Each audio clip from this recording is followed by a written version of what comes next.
ਸਿੱਖ channel ਦੇਖ ਰਹੀਆਂ ਸਾਰੀਆਂ ਹੀ ਸੰਗਤਾਂ ਨੂੰ ਪਿਆਰ ਦੇ ਸਤਿਕਾਰ ਦੇ ਨਾਲ ਪ੍ਰਵਾਨ ਹੋਵੇ ਜੀ। ਵਾਹਿਗੁਰੂ ਜੀ ਕਾ ਖਾਲਸਾ, ਵਾਹਿਗੁਰੂ ਜੀ ਕੀ ਫਤਿਹ। ਅੱਜ ਦਾ ਪੰਜ ਟੋਕ ਪ੍ਰੋਗਰਾਮ ਹੈ ਉਹ ਸਿੱਖ ਚੈਨਲ ਦੇ ਰਾਹੀਂ ਪਹੁੰਚਿਆ ਗੁਰਮਤ ਗਿਆਨ ਮਿਸ਼ਨਰੀ ਕਾਲਜ ਪੰਜਾਬੀ ਬਾਗ ਜਵੱਦੀ ਕਲਾਂ ਲੁਧਿਆਣਾ ਦੇ ਵਿੱਚ।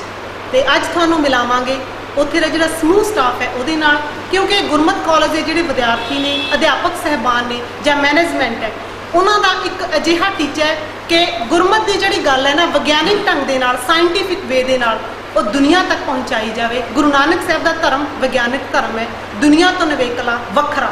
ਤੇ ਉਹਨਾਂ ਦੀ ਸੋਚ ਨੂੰ ਅੱਗੇ ਕਿਵੇਂ ਲਿਜਾਇਆ ਜਾ ਸਕਦਾ ਹੈ, ਕੁੱਲ ਦੁਨੀਆ ਨੂੰ ਗੁਰਮਤ ਦਾ ਚਾਨਣ ਕਿਵੇਂ ਪਹੁੰਚਾਇਆ ਜਾ ਸਕਦਾ ਹੈ, ਅੱਜ ਇਹਨਾਂ ਨਾਲ ਗੱਲਬਾਤ ਕਰਕੇ ਇਸੇ ਟੌਪਿਕ ਦੇ ਉੱਪਰ ਆਪਾਂ ਕੁਝ ਹੋਰ ਸਮਝਣ ਦਾ, ਕੁਝ ਵਿਚਾਰਨ ਦਾ ਯਤਨ ਕਰਾਂਗੇ ਕਿ ਇਹ ਜਿਹੜੇ ਸਾਡੇ ਨੌਜਵਾਨ ਵੀਰ ਨੇ ਇਹ ਕਿਵੇਂ ਵਿਦਿਆਰਥੀਆਂ ਨੂੰ ਸਿੱਖਿਆ ਦੇ ਰਹੇ ਨੇ। ਇਸੇ ਕਾਲਜ ਦੇ ਵਿੱਚ ਆ ਕੇ ਇਹਨਾਂ ਨੇ ਵੀ ਸਟੱਡੀ ਕੀਤੀ ਹੈ, ਪਰ ਇਹਨਾਂ ਨੇ ਕੀ ਸਿੱਖਿਆ ਤੇ ਕੀ ਸਿਖਾ ਰਹੇ ਨੇ, ਤੇ ਪੰਥ ਦੇ ਜਿਹੜੇ ਕਿ ਗੰਭੀਰ ਮਸਲੇ ਨੇ ਉਹਨਾਂ ਦੇ ਉੱਪਰ ਇਹ ਕੀ ਵਿਚਾਰ ਰੱਖਦੇ ਨੇ, ਤੇ ਕੌਮ ਨੂੰ ਬੜੀਆਂ ਵੱਡੀਆਂ ਆਸਾਂ ਨੇ ਇਹੋ ਜਿਹੇ ਪੜ੍ਹੇ ਲਿਖੇ ਮਿਸ਼ਨਰੀ ਵੀਰਾਂ ਤੋਂ। ਆਓ ਇਹਨਾਂ ਨਾਲ ਗੱਲਬਾਤ ਸ਼ੁਰੂ ਕਰੀਏ ਤੇ ਪੰਜ ਟੋਕ ਪ੍ਰੋਗਰਾਮ ਦੇ ਰਾਹੀਂ ਤੁਸੀਂ ਦੇਖੋਗੇ ਅੱਜ ਗੁਰਮਤ ਗਿਆਨ ਮਿਸ਼ਨਰੀ ਕਾਲਜ ਦੇ ਜਿਹੜੇ ਸਮੂਹ ਸਟਾਫ ਦੇ ਮੈਂਬਰ ਨੇ ਉਹਨਾਂ ਦੇ ਖਿਆਲ, ਉਹਨਾਂ ਦੇ ਵਿਚਾਰ, ਤੇ ਆਪਾਂ ਸੁਣੀਏ ਤੇ ਨਾਲ ਜਾਣੀਏ ਕਿ ਜਿਹੜਾ ਸਿੱਖ ਕੌਮ ਹੈ ਉਹਦਾ ਭਵਿੱਖ ਕਿਹੋ ਜਿਹਾ ਹੋ ਸਕਦਾ ਹੈ ਜਦੋਂ ਇਹੋ ਜਿਹੇ ਪੜ੍ਹੇ ਲਿਖੇ ਨੌਜਵਾਨਾਂ ਦੇ ਹੱਥਾਂ 'ਚ ਹੋਏਗਾ। ਅੱਜ ਤੱਕ ਅਸੀਂ ਬਹੁਤ ਪੁਰਾਤਨ ਤੌਰ 'ਤੇ ਜਾਂ ਰੂੜੀਵਾਦੀ ਢੰਗ ਦੇ ਨਾਲ ਸਿੱਖ ਕੌਮ ਦਾ ਪ੍ਰਚਾਰ ਸੁਣਿਆ ਸਟੇਜਾਂ ਦੇ ਉੱਪਰ,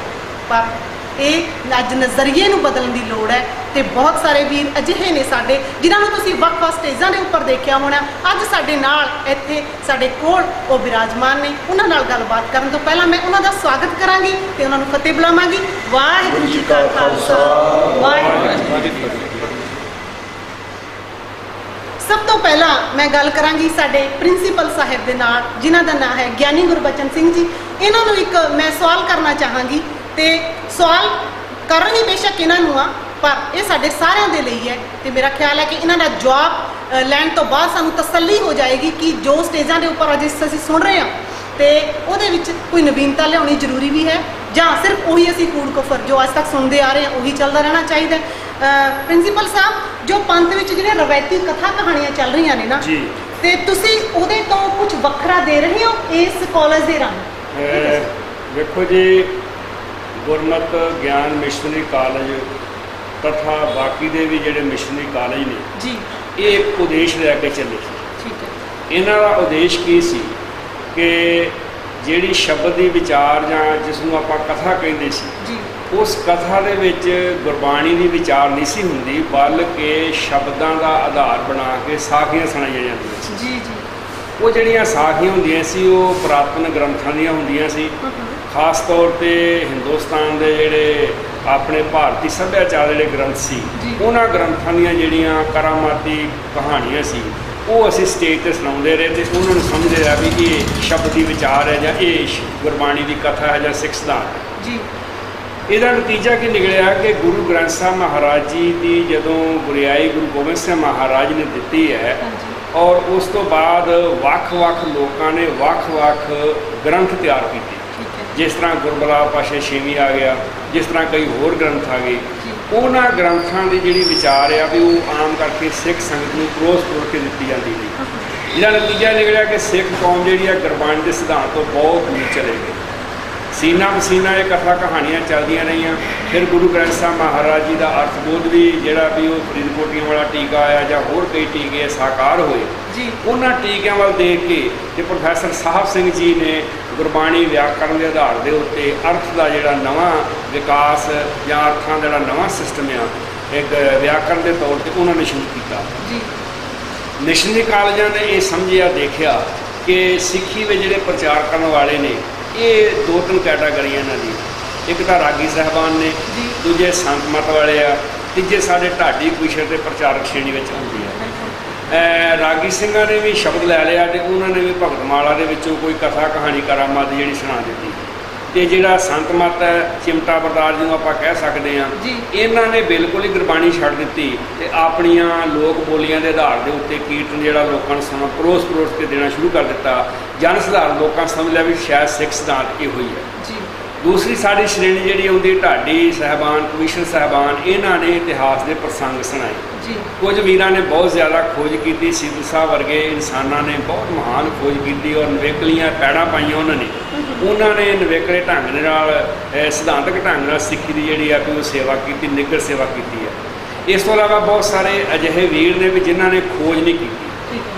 गुरमत ज्ञान मिशनरी कॉलेज जदों का भी शुरू होया है इन्हों ने एको ही आधार बनाया, वो है गुरु ग्रंथ साहब जी का और पंथ प्रवान रहत मर्यादा।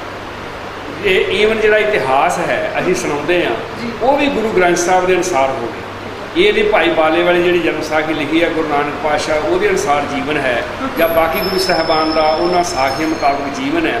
असीं एक यत्न किया है कि आधार केवल तो केवल गुरु ग्रंथ साहब जी की बाणी का और सिद्धांत जोड़ा वो लोह बनया पंथ प्रवान रहत मर्यादा वो अनुसार असी ये यत्न किया। सानू इस यत्न के बड़ी वड्डी कामयाबी बड़ी वड्डी सफलता देश प्रदेश के विचों बहुत ज़्यादा संगत ने प्यार भी किया और संगत को सिद्धांत की समझ भी आई है।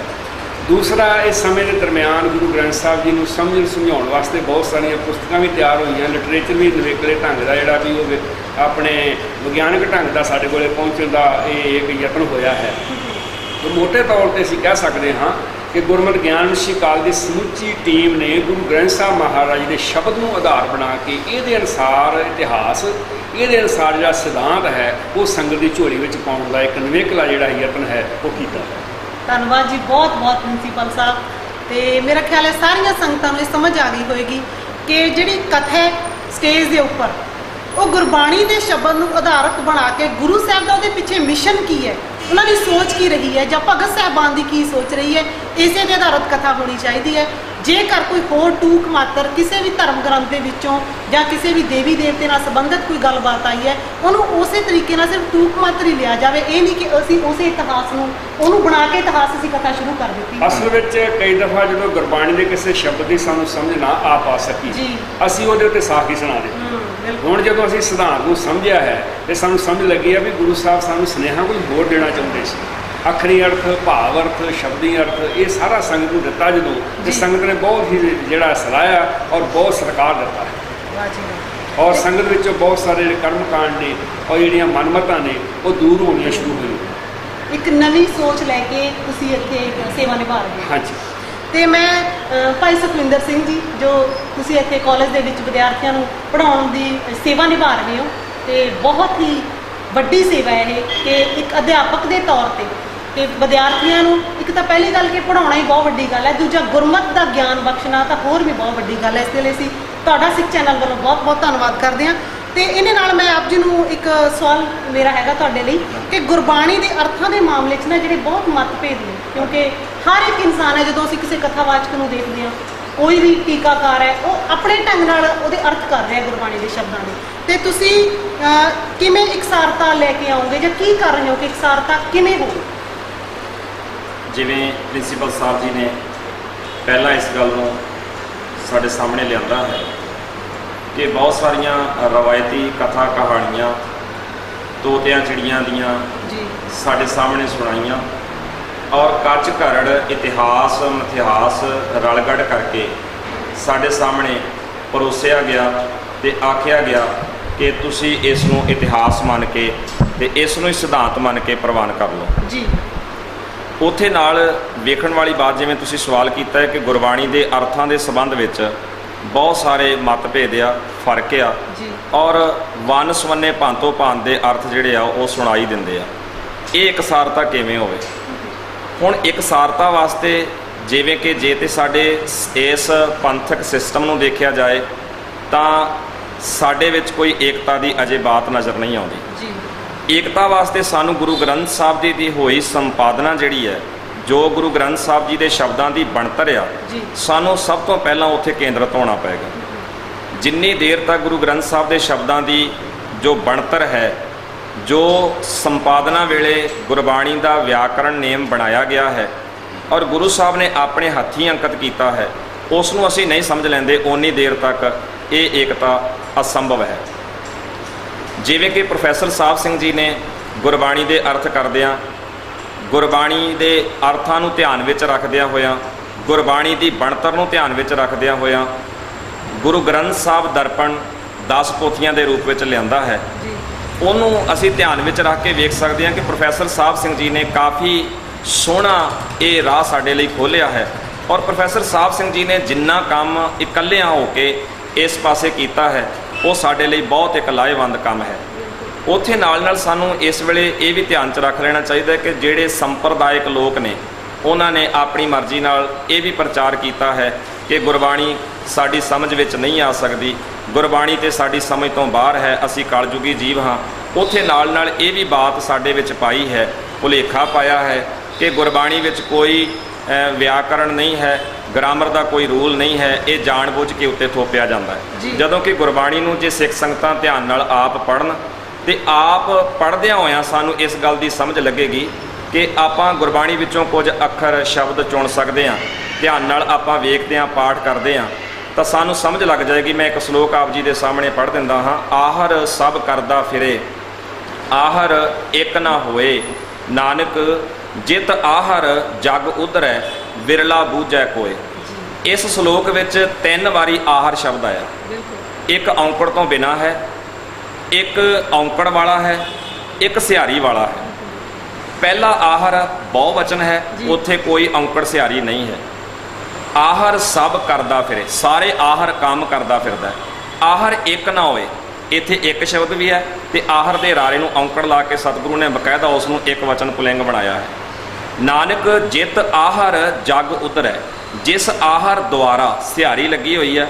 ਬਕਾਇਦਾ ਜਦੋਂ ਅਸੀਂ ਇਹਨਾਂ ਸਾਰੇ ਨਿਯਮਾਂ ਨੂੰ ਧਿਆਨ ਵਿੱਚ ਰੱਖਾਂਗੇ ਤੇ ਇਕਸਾਰਤਾ ਦੀ ਜਿਹੜੀ ਗੱਲ ਹੈ ਉਹ ਸਾਹਮਣੇ ਪੰਥ ਵਿੱਚ ਉੱਭਰਦੀ ਹੈ। ਇਵੇਂ ਹੀ ਜਦੋਂ ਸਾਡੇ ਗੁਰਬਾਣੀ ਨੂੰ ਸਮਝਣ ਤੋਂ ਬਿਨਾਂ, ਗੁਰਬਾਣੀ ਦੇ ਨੇਮ ਨੂੰ ਸਮਝਣ ਤੋਂ ਬਿਨਾਂ ਅਸੀਂ ਆਪੋ ਧਾਪੀ ਚੱਲਣ ਦੀ ਕੋਸ਼ਿਸ਼ ਕਰਦੇ ਹਾਂ, ਉਦੋਂ ਸਾਡੇ ਵਿੱਚ ਫਿਰ ਸੰਤ ਮਤ ਵੀ ਉੱਭਰਦਾ ਹੈ। ਉਦੋਂ ਅਨੇਕਾਂ ਭਰਮ ਭੁਲੇਖੇ ਵੀ ਆਪਣੇ ਆਪ ਹੀ ਪੈਦਾ ਹੋ ਜਾਂਦੇ ਆ ਤੇ ਕਈ ਵਾਰੀ ਗੁਰਬਾਣੀ ਦੇ ਸ਼ਬਦਾਂ ਦਾ ਅਸੀਂ ਆਪਾ ਵਿਰੋਧ ਵੀ ਜਿਹੜਾ ਆ ਉਹ ਪ੍ਰਗਟ ਕਰ ਦਿੰਦੇ ਆ, ਕਿਉਂਕਿ ਸਾਨੂੰ ਨੇਮ ਦਾ ਪਤਾ ਨਹੀਂ ਲੱਗਦਾ। ਇੱਕ ਥਾਂ ਤੇ ਗੁਰਬਾਣੀ ਦਾ ਸਿਧਾਂਤ ਇਹ ਕਹਿੰਦਾ ਤੇ ਜਦੋਂ ਅਸੀਂ ਨੇਮ ਨੂੰ ਨਾ ਸਮਝ ਕੇ ਪਾਠ ਕਰਦੇ ਹਾਂ, ਦੂਜੇ ਥਾਂ ਤੇ ਅਸੀਂ ਗੁਰਬਾਣੀ ਦੇ ਉਸੇ ਹੀ ਸਿਧਾਂਤ ਦੀ ਉਲੰਘਣਾ ਵੀ ਕਰ ਜਾਂਦੇ ਹਾਂ। ਪਰ ਜੇ ਅਸੀਂ ਗੁਰਬਾਣੀ ਦੇ ਨੇਮ ਨੂੰ ਧਿਆਨ 'ਚ ਰੱਖੀਏ, ਬਣਤਰ ਨੂੰ ਧਿਆਨ 'ਚ ਰੱਖੀਏ, ਤਾਂ ਫਿਰ ਕਦੀ ਨਾ ਤਾਂ ਆਪਾ ਵਿਰੋਧ ਪੈਦਾ ਹੋਏਗਾ ਔਰ ਨਾ ਹੀ ਸਾਨੂੰ ਇਸ ਤਰ੍ਹਾਂ ਦੇ ਜਿਹੜੇ ਸਮਾਜਿਕ ਤੌਰ ਤੇ ਟਪਲੇ ਲੱਗ ਰਹੇ ਆ, ਨਾ ਹੀ ਸਾਨੂੰ ਇਹ ਟਪਲੇ ਲੱਗਣਗੇ। ਇੱਕ ਸਾਰਤਾ ਦਾ ਮੁੱਢ ਗੁਰੂ ਗ੍ਰੰਥ ਸਾਹਿਬ ਜੀ ਦੀ ਜੋ ਬਣਤਰ ਹੈ, ਜੋ ਗੁਰੂ ਗ੍ਰੰਥ ਸਾਹਿਬ ਜੀ ਦੀ ਬਾਣੀ ਨੂੰ ਲਿਖਣ ਲੱਗਿਆਂ, ਸੰਪਾਦਨ ਕਰਨ ਲੱਗਿਆਂ ਸਤਿਗੁਰੂ ਜੀ ਨੇ ਵਿਆਕਰਣ ਦਾ ਨੇਮ ਨਾਲ ਬਖਸ਼ਿਸ਼ ਕੀਤਾ ਹੈ, ਉਸ ਨੂੰ ਧਿਆਨ ਵਿੱਚ ਰੱਖ ਕੇ ਹੀ ਆਪਾਂ ਇੱਕ ਸਾਰਤਾ ਵੱਲ ਵੱਧ ਸਕਦੇ ਹਾਂ। ਹੋਰ ਕੋਈ ਜ਼ਰੀਆ ਜੇ ਆਪਾਂ ਕਹੀਏ ਕਿ ਆਪਾਂ ਬੰਦੇ ਇਕੱਠੇ ਕਰਕੇ ਇਹਨਾਂ ਨੂੰ ਸਮਝਾਉਣ ਦਾ, ਇਸ ਤਰੀਕੇ ਨਾਲ ਨਹੀਂ। ਜੇ ਅਸੀਂ ਸਾਰੇ ਆਪੋ ਆਪਣੇ ਸਾਧਨਾ ਦੇ ਰਾਹੀਂ ਗੁਰੂ ਗ੍ਰੰਥ ਸਾਹਿਬ ਦੀ ਬਣਤਰ ਨੂੰ ਹੀ ਸਮਝਣ ਦਾ ਇਮਾਨਦਾਰੀ ਨਾਲ ਯਤਨ ਕਰੀਏ ਤੇ ਇਹੋ ਹੀ ਇੱਕ ਤਰੀਕਾ ਹੈ ਇਕਸਾਰਤਾ ਦਾ। ਵੀਰ ਜੀ ਇਹ ਦੱਸੋ ਕਿ ਇਸ ਕਾਲਜ ਵੱਲੋਂ ਤੁਸੀਂ ਕਿਵੇਂ ਯਤਨ ਕਰ ਰਹੇ ਹੋ ਵਿਦਿਆਰਥੀਆਂ ਨੂੰ? ਕੀ ਪ੍ਰੋਫੈਸਰ ਸਾਹਿਬ ਸਿੰਘ ਨੂੰ ਫੋਲੋ ਕਰਦੇ ਹੋ ਜਾਂ ਕਿਸੇ ਹੋਰ ਵਿਦਵਾਨਾਂ ਨੂੰ, ਜਾਂ ਸਿਰਫ ਤੁਸੀਂ ਗੁਰੂ ਗ੍ਰੰਥ ਸਾਹਿਬ ਦੇ ਰਾਹੀਂ ਹੀ ਉਹਨਾਂ ਨੂੰ ਦੱਸਣ ਦਾ ਯਤਨ ਕਰਦੇ ਹੋ? ਅਸੀਂ ਮੁੱਖ ਤੌਰ ਦੇ ਉੱਤੇ ਇੱਥੇ ਪ੍ਰੋਫੈਸਰ ਸਾਹਿਬ ਸਿੰਘ ਜੀ ਨੂੰ ਹੀ ਬੇਸ ਰੱਖਿਆ ਜੀ। ਪ੍ਰੋਫੈਸਰ ਸਾਹਿਬ ਸਿੰਘ ਜੀ ਵਾਲਾ ਦਰਪਣ ਹੀ ਸਾਰੇ ਮਿਸ਼ਨਰੀ ਕਾਲਜ ਅਪਣਾ ਕੇ ਚੱਲਦੇ ਨੇ।